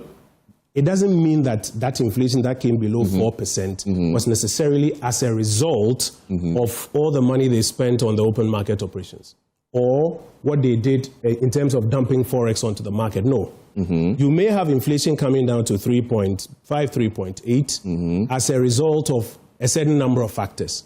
Today's inflation is at 3.5, 3.8, but the sterilization that has gone on didn't need all to be paid for. Remember, we have said over and over again that there were instruments that were being used to mop up excess liquidity on the market, which instruments were not being paid for. We had the dynamic cash reserve ratio, which ensured that the central bank would mop up money without paying for it. You had the CRR, which ensured that if you had foreign currency, the central bank would take the cedi equivalent so that you are denied of the cedi equivalent to come and buy back government paper with it. And so the central bank will get that money without having to pay for it. On the watch of this administration, they've reversed the CRR. And as a result, there's excess liquidity on the market and they have to pay for it. So you could have achieved the same objective without having to spend that money. So I say that people should not just get into this thing of inflation is down at 3 point something, and therefore the Bank of Ghana is justified in the losses they have made. Here's my point. By the way, if inflation is down to 3.4%, does not necessarily mean that your lived experience is recording as much. I've been watching on social media people complaining about their rent bills go up, about their light bills go up, about their water bills go up, about hostel fees that are going up, about fees and things that they need to pay for, whether students are writing exams, etc., that are going up. So the cost of what they are doing to achieve this figure, and dangle that figure before you that is down to 3.2, must also be measured with your own lived experience. And that's the point we make to Ghanaians. But I go back to the point. Whatever you do, the Bank of Ghana's books have been impaired by 34.9 billion. It's on page 16 of the account. I've asked you a number of times to get your producers to project it so that everybody can see it. It's there in black and white. Now, that 34.9 billion Ghana cedis reduces the net equity to now 96 billion Ghana cedis. You find it in paragraph 1 of their statement. Yeah. And that negative capital of 96 billion needs to be repaid, needs to be capitalized. That is where we need to focus our attention as number one. Number two, the things that are being done that are causing these losses, the government needs to pull the brakes. So, for example, on the gold side, we have argued that the structure they are using is what is causing the losses. It's not the fact that it's sitting on the Bank of Ghana's books. The government now says that they are no longer going to put the losses on the Bank of Ghana's books. You should be asking the question, so where are they taking the losses now? Because we're still going to incur those losses. On the inflation control measures, the government says that they are no longer going to be, or the bank says that they are no longer going to be mopping up that significant amount of money. Today, I think today, it's been reported that they've already done about 19 billion or so in terms of sterilization. Last year, they did about 93 billion. It's all in the accounts. They've done about 19 billion currently. And if you compare what they've done from January till now to what they did last year, I fear that if they don't pull the brakes back, it's going to get worse. And so ours is to first highlight the problem. You can deny it as much as you want. The numbers will show you up. But secondly, is to provide the alternative propositions on what needs to be done. And again, we make the point that attention should be paid to those alternative propositions we are putting on the table. Do you see these losses as a mismanagement on the part of the BOG? Again? Do you see these losses as a mismanagement on the part of the Bank of Ghana? In all our analysis so far, we have not accused them of mismanagement. We have been exposing what they have been doing. Let me take you back. At the beginning of 2025, when the currency appreciated, it was us in the minority who said that nothing much has changed in the economy. What the government is doing is that, or what the Bank of Ghana is doing is that, they are doing market intervention. They denied, the governor came out and said it wasn't true. When the Bishops' Conference went to see the president, they raised it that we see appreciation, we think is good, but the minority is warning that actually it's just intervention that is being done. The president said it's not true.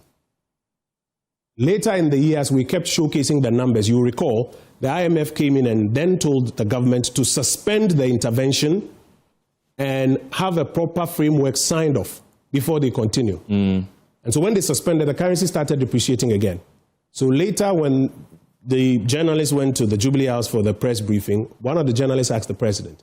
And the president admitted for the first time, what we had been saying all along was that, yes, they were doing intervention. The Bank of Ghana had stopped it, and that's why the depreciation of the currency had started. What does it mean? It means that the moment that intervention is not taking place, the moment we are not taking that medication, we are back to square one. And we had warned that that exercise was going to lead to losses on the back end, losses that you eventually come and pay for. Very well. When they resumed it, by the end of the year, they were forced to now admit that the total intervention they had done was about 10 billion. And now the losses were crystallizing at around 9 billion Ghana cedis. That is what now the Bank of Ghana has come out to admit. So we've been consistent. We haven't accused them of mismanagement, but we've been consistent that there must be candor in what you are doing so that we can see the cost and the opportunity cost and then we can deal with it. If you go to the sterilization side, we were the first people, I think it was right here in your studios, when we said that they had, at the time, they had sterilized about 62 billion. They denied it right here in your studios. That wasn't true. At the end of the year, the Bank of Ghana report said that they sterilized 93 billion. And that 93 billion is what came at that cost you see on your screen, 16 billion. And by the way, this 16 billion is what they paid to the commercial banks, not to lend to the public, but to bring the money to the central bank and get interest on it. And so you will see that real growth in private sector credit is dwindling. And that's why the public will tell you that there's no money in town because the government has sterilized all of those ones. And we've said over and over again that the methods they are using matter. There must be candor in the methods so that you can see the cost. Why? Because now this 96 billion you are going to pay. I am going to pay. Your cameramen who are here, we are all now going to have to pay this 96 billion. So it is important that ab initio, we are clear that this is what we are doing. This will be the cost. And this is how we'll pay for it at the end of the day. And that has been our consistent story from the beginning of 2025 till now. Until now, we are telling you that this is what is happening, and the government has to put in place a plan. Again, they are continuing with the exercise of denial.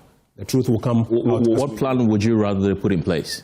A recapitalization plan, a clear, transparent, time-bound recapitalization plan. Will it work? On the table. Well, they have to put in place a plan because you can't allow the Bank of Ghana to keep sliding from about 61 to now 96. That's a difference. That shows you the true loss that they have incurred for the year. And if you don't do it now, it's probably going to go back further into what, 120, 150, 160, 200 billion Ghana cedis? No, you can't do that. So you have to recapitalize the central bank now. You need to put in place a clear plan.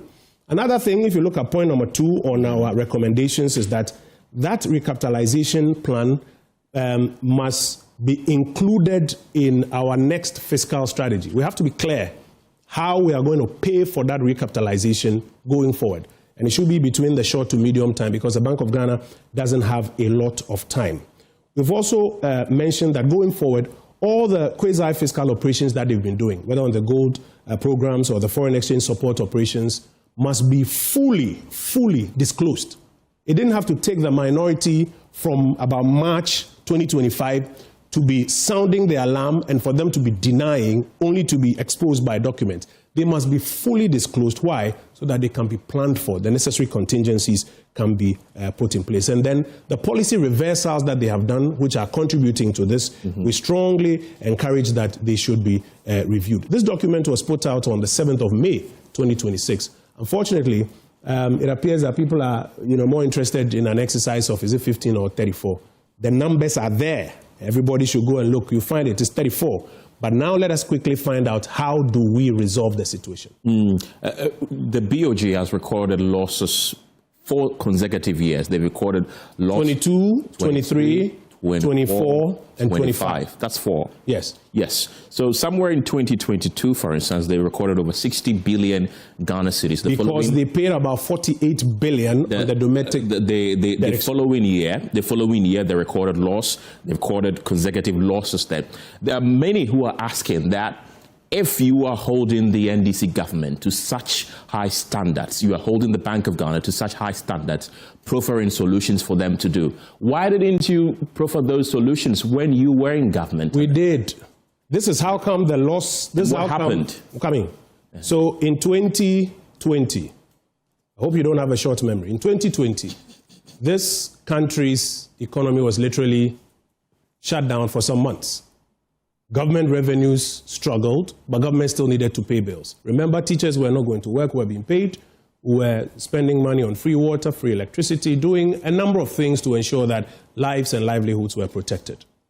By 2022, debts had been racked up. And as part of the resolution, there was a domestic debt exchange program.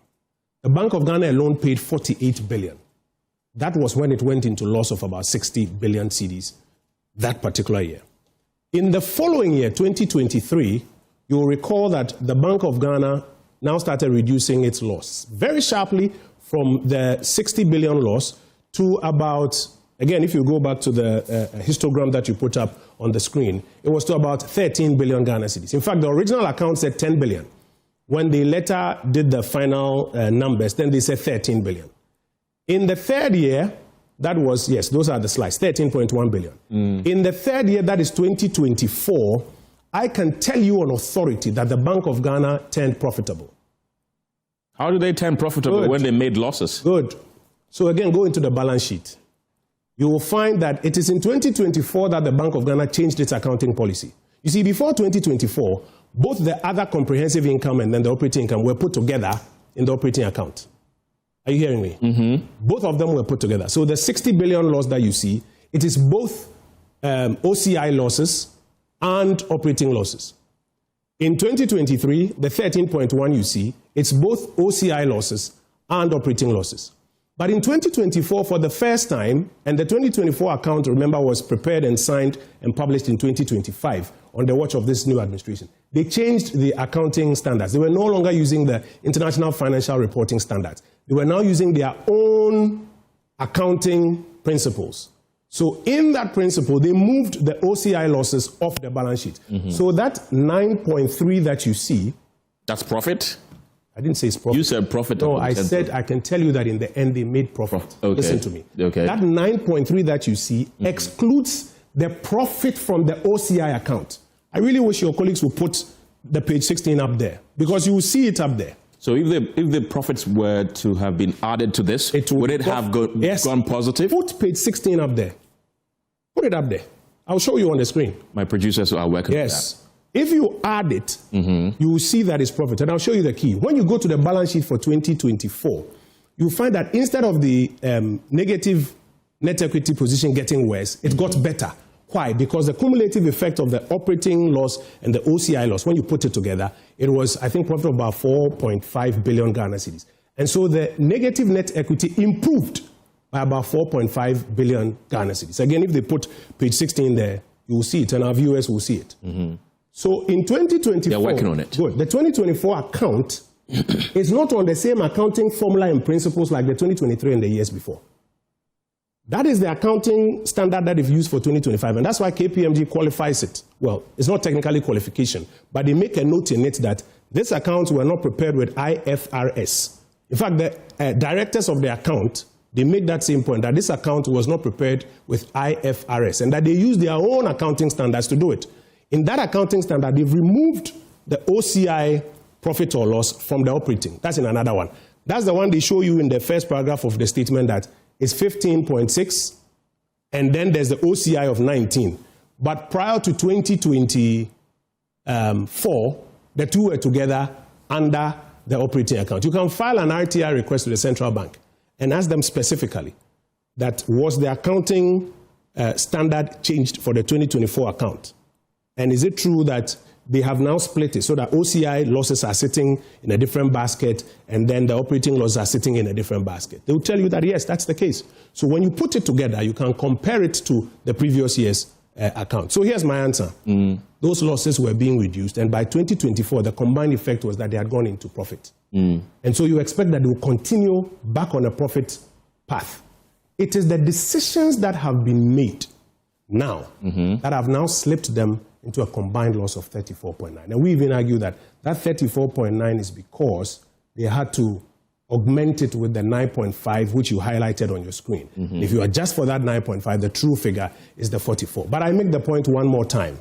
The most important thing now is to stop the denials and confront the fact that we need to recapitalize the central bank. We need to ensure that these reversals of policies are stopped. We need to ensure that the central bank is policy solvent going forward. You asked if I had, you want to hope that I don't have a short memory. I don't. No, I know you don't. It's a general comment. Yes, I remember in 2021 when the free water and other freebies were announced. You were information minister by then. Yes. You later came out to say that we're going to pay for it.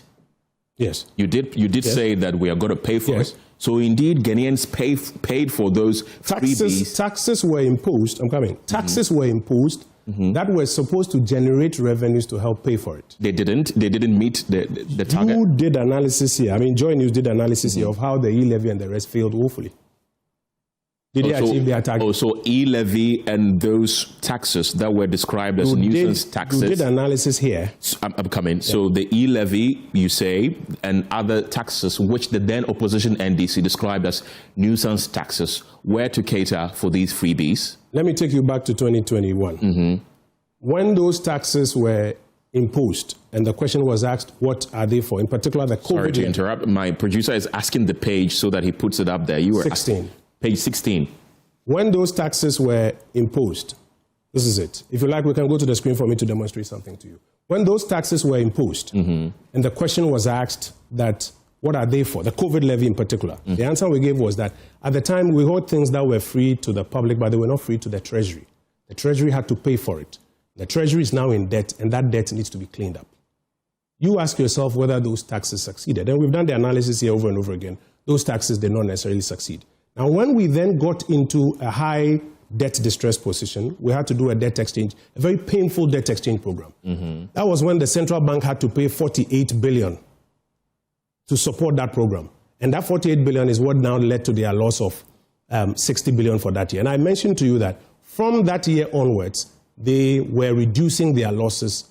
And into 2024, if you go up on the screen, so what's something? You see the other comprehensive income for the year. I think you should come up to the screen for us to demonstrate something to your viewers. Right. This is more or less the balance sheet of the central bank. This is the 15.6 that they keep talking about, that look at only this one.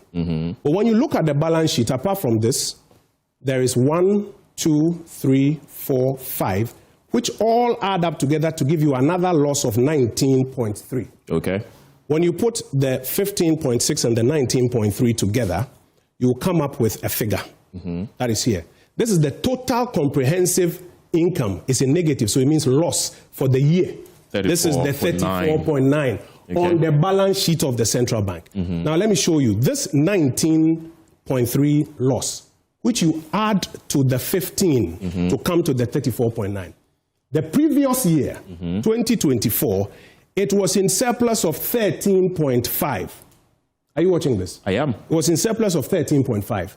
This 13.5 positive, you have to add it to the negative of 9.3 or 9.5? As the headline. 9.6. This was it. The 9.3. Good. So this 9.3. Sorry. This 9.3 for 2024 for the group. You add it to this, and this is the profit of the central bank for the year 2024. This is the total comprehensive income. It's not negative. This is the profit. Ask any accountant to come and look at this balance sheet and tell you the true implications. This is it. But this year, what was profitable, the thing they say don't look at, this 19 that they say don't look at, last year was profitable. But they changed the accounting standards and moved it onto the balance sheet. You won't see it, moved it onto the other comprehensive income. You won't see it on the operating accounts. That's why they keep repeating to you that the operating account was in loss of. It's true. But apart from that operating, please go back. Apart from that operating loss of 9.3, there was other comprehensive income of 13.7. This is how you read the balance sheet of the central bank. And this year of the bank specific, this is it. They keep telling you, look at 15, don't look at 19. Keep saying 15, don't look at 19. But it's 15 up here and it's 19 down here. And the bank's own balance sheet says 34.9. So when you go to the negative net equity, you'll find that the negative equity, they didn't use 15.6 to adjust it. They used 34.9 to adjust it. And so that's why I say to you that over the years, you find that the Bank of Ghana was improving. It's the decisions they've made now that have worsened the situation. And those are the decisions that we are calling for a reversal ASAP. Else, they can deny it as much as they want, but we'll get to a day where the BOG will now be telling us that their net equity is now in negative, what is it, 100, 120, 130? We don't want that.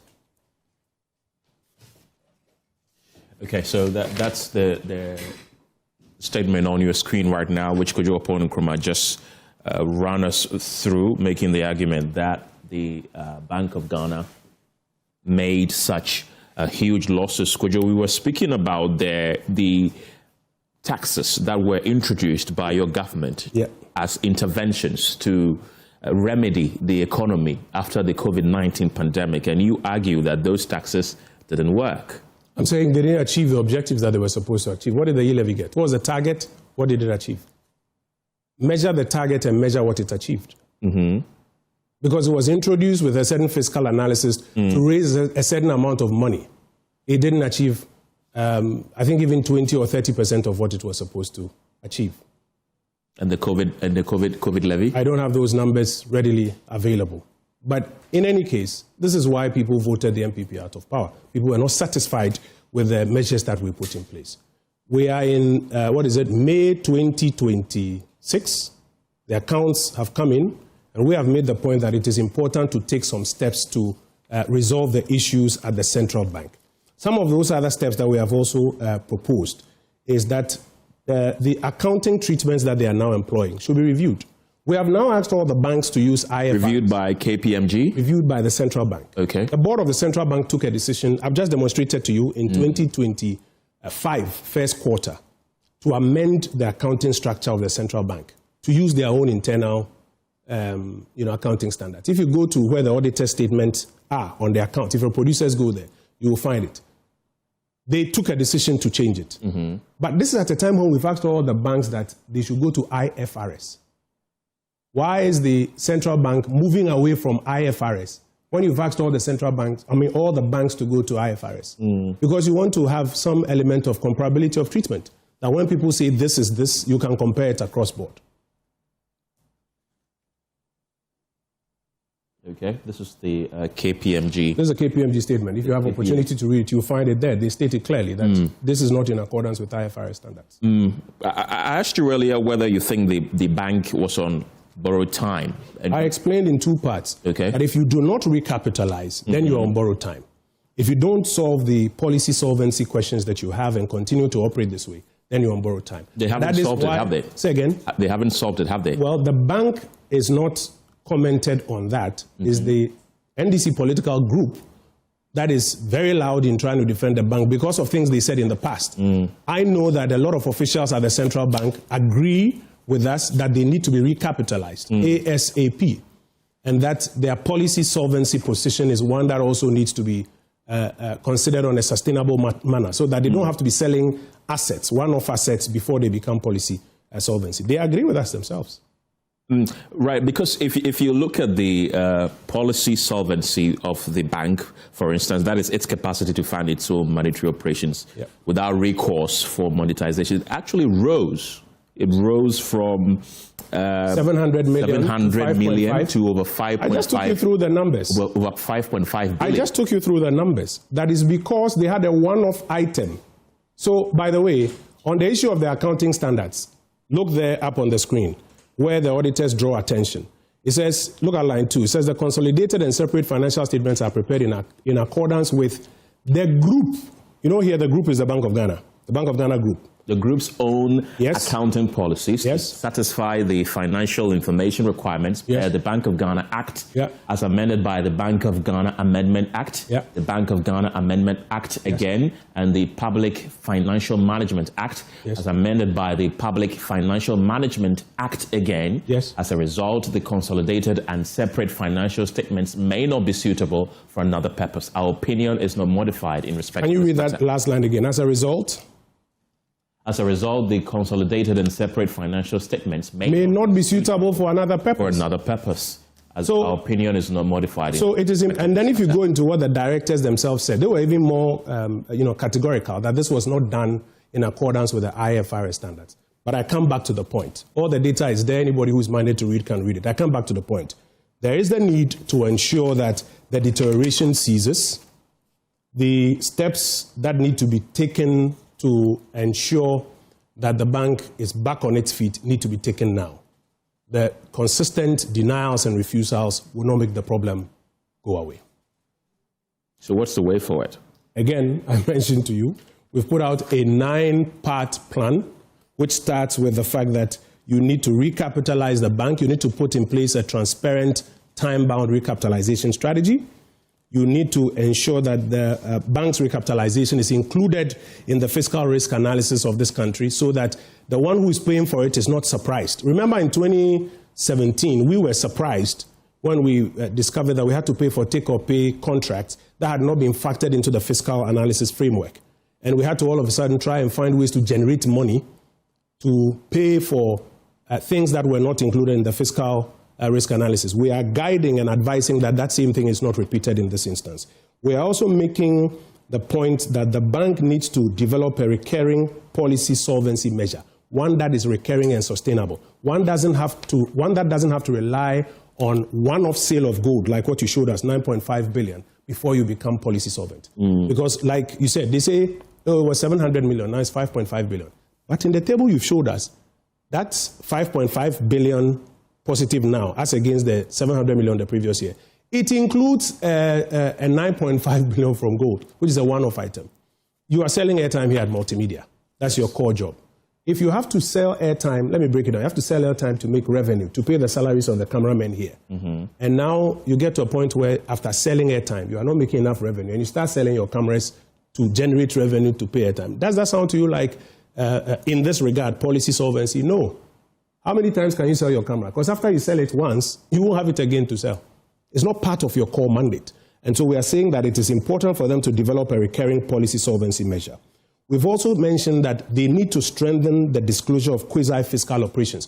All of the things that the fiscal is supposed to pay for, which they have nicodemously shifted onto the Bank of Ghana, that the Bank of Ghana is now paying for, need to be properly disclosed and taken off. You know now, for example, that now they are saying that the losses from the gold purchase program, They are moving it from the Bank of Ghana's books and they are taking it to the fiscal authorities.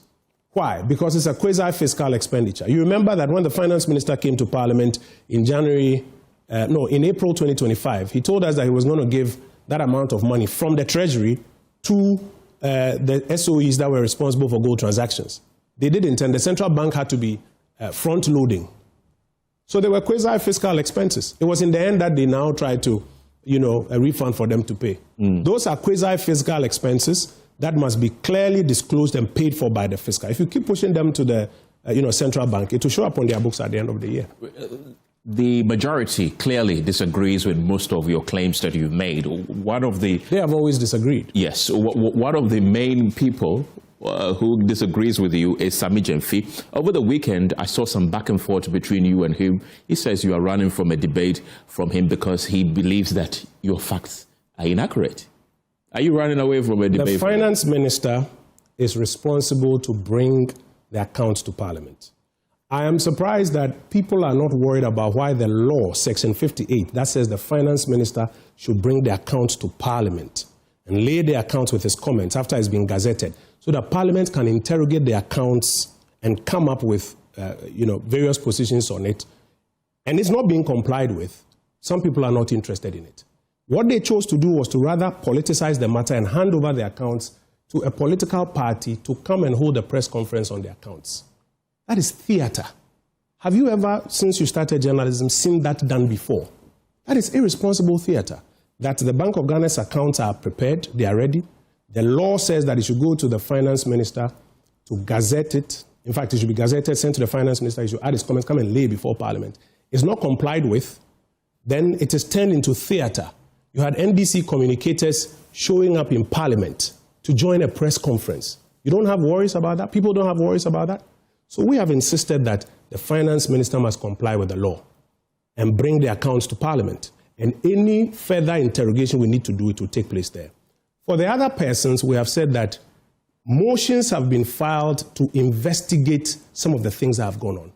You have reported here that the majority side has blocked those motions. People don't seem worried about it, that the majority side says they don't want an investigation into whether it's the losses on the gold purchase program or investigations into the unprecedented sale of 50% of the nation's gold reserves. People are not interested in that. I think that those are the primary places that attention must be paid, answers must be sought, and the substantive things can be done, not theater. Kojo Ponkroma, thank you very much for coming into the studio this afternoon. He is the MP for Ofuase Ayerebe. He's also the ranking member on the Economy and Development Committee and also the chairman of the policy committee of the new policy coordinating committee. Exactly, of the newly constituted committees of the opposition NPP. You're still watching the polls here on Journeys. Return from the break with more. Don't go anywhere. Welcome back to the polls. Property owners along Accra's coast fear losing their investments to the sea as some begin spending heavily on erosion control structures to protect their properties. But with coastal erosion worsening in several communities, there are growing calls for a larger state-led sea defense system across vulnerable coastal areas. Emmanuel Jivenu has more in our series When the Sea Comes Home. Along parts of Ghana's coastline, the battle against the sea is no longer a future threat. As waves move closer to homes and businesses, property owners are spending heavily on private sea defense measures, fearing they could eventually lose everything to the sea.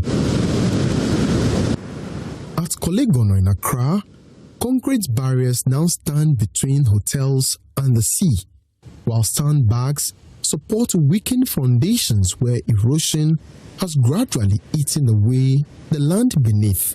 A hotelier who spoke on condition of anonymity says the current waves have become increasingly dangerous. The current waves, I think the global warming is having a telling on the sea. It is very dangerous. Very, very, the sea is very powerful. The sea, it was a month ago. It just rushed upstream and nearly took some people away. Further along the coast at the Artis Alliance Gallery, management has spent heavily on protective measures to keep the sea from moving further inland. Huge rocks now line sections of the shore, forming a barrier between the waves and the buildings behind them. Oscar Ni Odoy Glover is a manager at the Artists Alliance Gallery. 16 years ago, before the building was built, my old man saw it wise that we needed sea defense. In fact, some of us saw it as a waste of fund, because just behind you, you could see how we've packed the marble stones, the very big one, to hold the sea waves. Just behind me also, there is other ones. Beneath us also, there is a lot of marble stones, which we have built on it. Yes. These marble stones are able to hold the waves so that at least we can protect the sea from, at the long last, picking all the building into the sea. But even with the protective measures, the sea continues to creep closer. For the past 16 years, the shoreline around the gallery has changed dramatically. The distance now from the sea to the streets, formerly it was double that distance. So with that, you can tell how close the sea is for the past 60 years. Now, with us here, the sea is doing a lot of damage. One structure at the gallery site has already deteriorated so badly that management says it may eventually have to be demolished. There's a lot of salt in the wind. The salt eats into the wall. So gradually, you see that the blocks are getting into powder form, and then they are falling off. And so definitely, there's nothing you can do about the building but than to demolish the whole thing.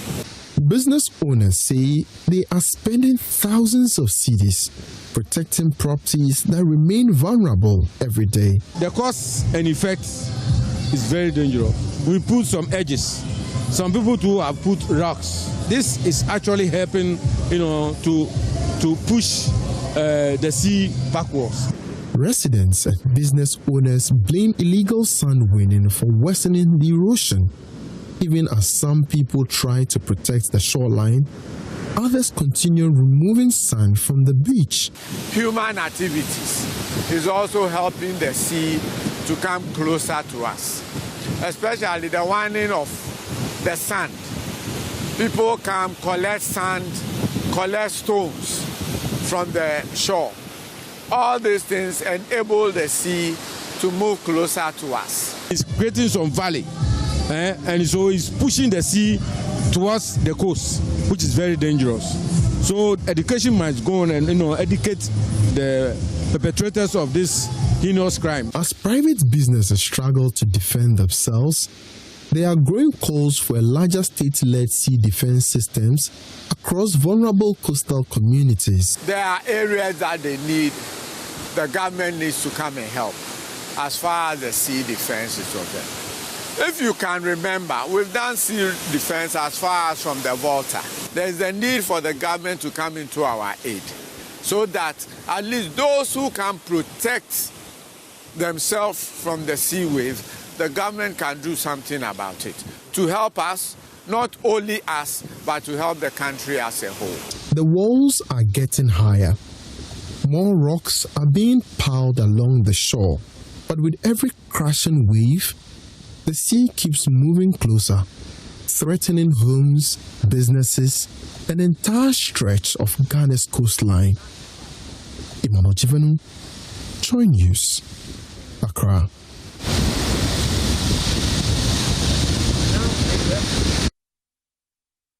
In a major push to fight climate change and boost the wallets of local farmers, the government has begun distributing over 1 million economic tree seedlings across Bono East and Savannah regions. The initiative aims to turn ordinary farms into long-term profitable assets. My colleague Anas Sabit has more.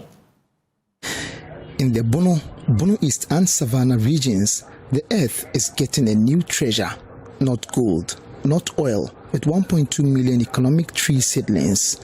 Agric Minister Eric Opoku led the ceremony in Nkranza, handing out cashew, mango, and the highly nutritious moringa to farmers. Government has decided to support the development of the tree crop industry. And so we are encouraging Ghanaian farmers to go into tree crop farming.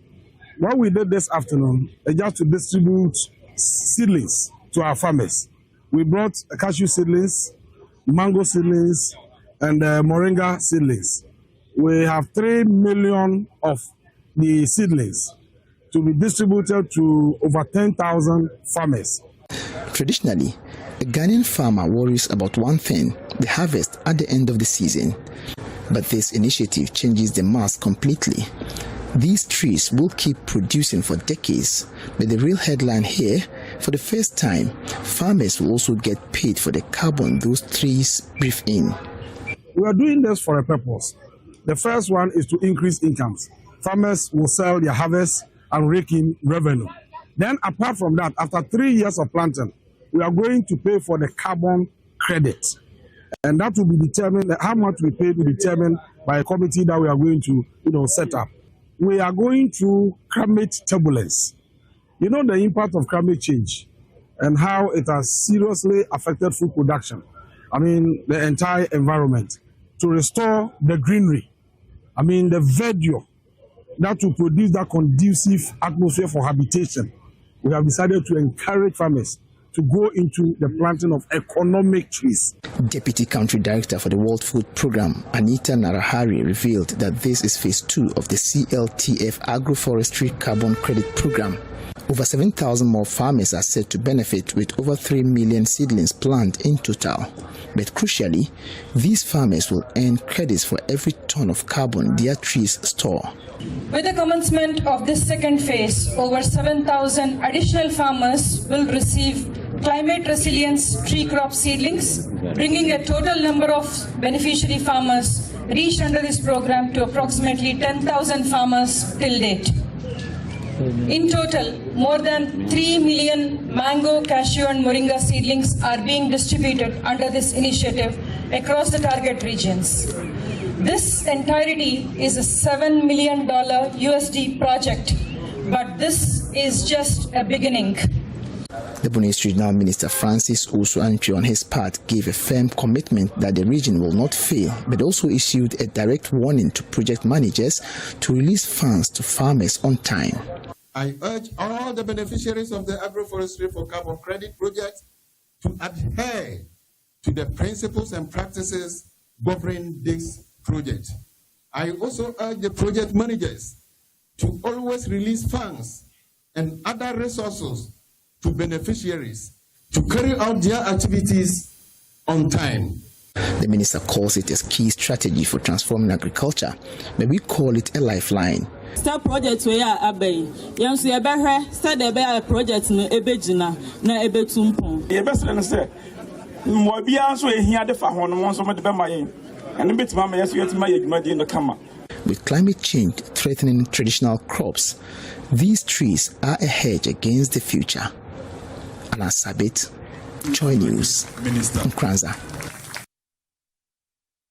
The Ghana Gold Board is set to fund the restoration of 50 hectares of the degraded Tano Nimre Forest Reserve following Joy News' documentary on the impact of galamsey on the forest. Erastus Asaridonko's recent documentary, Forest Under Siege, Tano Nimre Forest Reserve, documents the invasion of the forest since 2022, the culprits and the impact on timber concessions there. Gold Board Chief Executive Sami Jemfi hints that the reclamation and reforestation of the Tano Nimre Forest Reserve is to be conducted jointly by Engineers Regiment of the Ghana Armed Forces and the Forestry Commission. The following report has more. The Tano Nimre Forest Reserve has been under the spotlight of Joy News reports since 2022. The latest Hotline documentary, Forest Under Siege, focused on the invasion of this resource by illegal miners and its impact on timber concessions. You could describe the relationship between the Tano Nimre Forest Reserve, Samatex, Samraboy as symbiotic. They depend on each other. But this bond between Samatex, Tanonimri, and Samraboy was soon to face a survival test occasioned by a new wave of illegal invasions of forests for gold. They managed to evacuate, more or less flush out the first group that came. That was around August 2022. Before this group could take out their machinery from the forest reserve, Akonta Mining quickly took over the place, this time around with heavy armed personnel, claiming that they have a mining lease inside the Tanonimri forest reserves. A vast portion of the forest was devastated, with a once thriving ecosystem reduced to gaping, uncovered pits. Following these reports, CEO of Gold Board, Samuel Jemfi, has announced a new phase of restoring degraded forest reserves, beginning with 50 hectares. We were touched by the sad story of the devastation of the Tanonimri Forest Reserve. And that was as a result of the excellent documentary that you and your colleagues at Joy News did on the activities of illegal mining in that particular forest reserve that has completely destroyed over 200 hectares of that, reserve. And so I'm happy to inform you that we have received approval from the board, of the Ghana Gold Board, and our supervising ministry to undertake reclamation works in the disturbed areas. We're starting with Phase 1, which covers 50 hectares of the devastated forest reserve. And we are doing this under the supervision of the Forestry Commission and by extension the Minister for Lands and Natural Resources, under whom these forest reserves are for. We've been working on this in the last few months. I'm happy to tell you that we are almost at the end of that process and about to execute an agreement for the reclamation of at least 50 hectares of disturbed areas of the Tanonimri Forest Reserve. Mr. Jemfi speaks of plans to reclaim more degraded forests and restore polluted rivers. With regards to reclamation, a lot of calls have been made on us. Rightly so, because the law has given us that mandate. We've said yes to the call, and we are now kicking start what will be the first of many reclamation works relative to devastated forest reserves and polluted water bodies in the country. Management of the Adidome Senior High School in the Central Ton District of the Volta region is concerned about the rising cases of candida infections among female students. According to the headmaster, Vincent Atiko, the infection rates are linked to the use of dilapidated pit latrine due to the lack of proper sanitation facilities. He has therefore appealed to government and charitable organizations to build a modern sanitary facility to reduce infections among the female students. The Dome Senior High School in the Central Ton District has experienced increase in student numbers over the years. However, this growth has not been matched by infrastructure development, and the school struggles to accommodate both staff and students.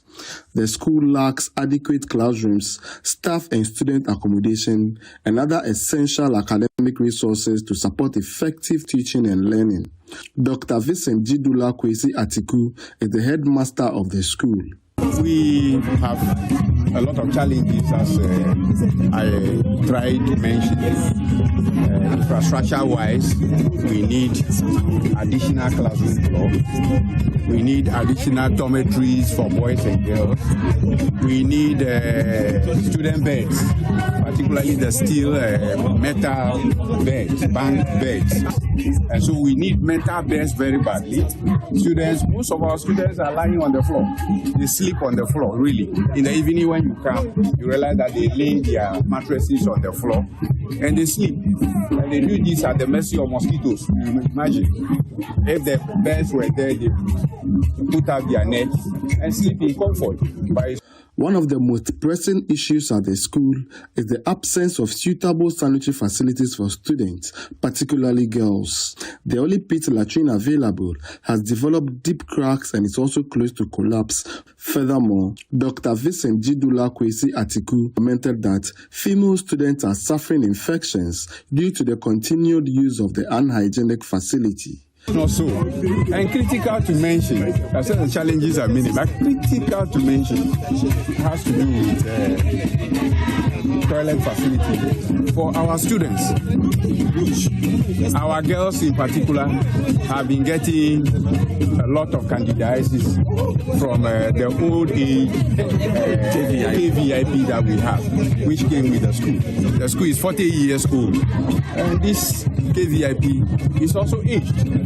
And it's at the verge of collapse. And so we'll be very, very happy if stakeholders can come to our aid to quickly put up such a facility for us, particularly the girls who form 2/3 of the student population. They are mostly at the mercy of infections. The students and staff of Ajidome Senior High School are eagerly awaiting a modern toilet facility to end their ongoing struggles. Fred Kwame Asari, Joy News, Ajidome. Now, still on health, a hantavirus outbreak that began on a cruise ship in the South Atlantic is drawing attention in Germany, with several German nationals connected to the MV Honduras known or being flown back for medical monitoring and the special precautions. For more on this, let's cross over to Thomas Parrow. He's a correspondent with our partners DW in Berlin. Thomas, what do we know about these German nationals? This story is prominent here in Germany and here in Europe as well. There's no doubt about that, because the ship actually had around 150 passengers from over 20 nationalities, but 70 of those passengers were actually European, from different countries: the UK, Spain, France, the Netherlands, Spain. And specifically when it comes to Germany, there were 8 passengers from Germany. One of those passengers was actually among the 3 deceased, and the remaining have been flown back to Germany. Some were actually in a hospital in Frankfurt being checked, but then the others are now back in their respective cities, in their respective regions. This has to do with the fact that they have to isolate specifically in their respective cities, and they are going to be monitored specifically by local health authorities there on a daily basis, for example, checking their temperature. There is a lot of interest in this story here in Germany about also these 8 Germans, but it is definitely not something that is only of interest here in Germany, but I would say also in other European countries as well, as the other European passengers are also repatriated back to their countries of origin. And Thomas, how are German authorities assessing the risk to the general public? Is being assessed as low, by the way, not only by Germany's health authorities, also from European health authorities. In particular, experts have stressed time and time again that it's important not to compare the hantavirus to, for example, the COVID, and not to expect a pandemic as we had with COVID. They've been stressing that there are clear differences in the way the virus spreads, in the way the virus also develops. So that is something very important from the health perspective. However, there is one important element that is a matter of concern for health authorities, and that's the fact that this specific variant of the hantavirus is being described as having a high mortality rate, so around 40 to 50%. And that's why, for those who are infected, for those who have symptoms, this hantavirus is particularly dangerous. But authorities have been stressing that for the general public, the risk remains very low. And how are other European countries reacting?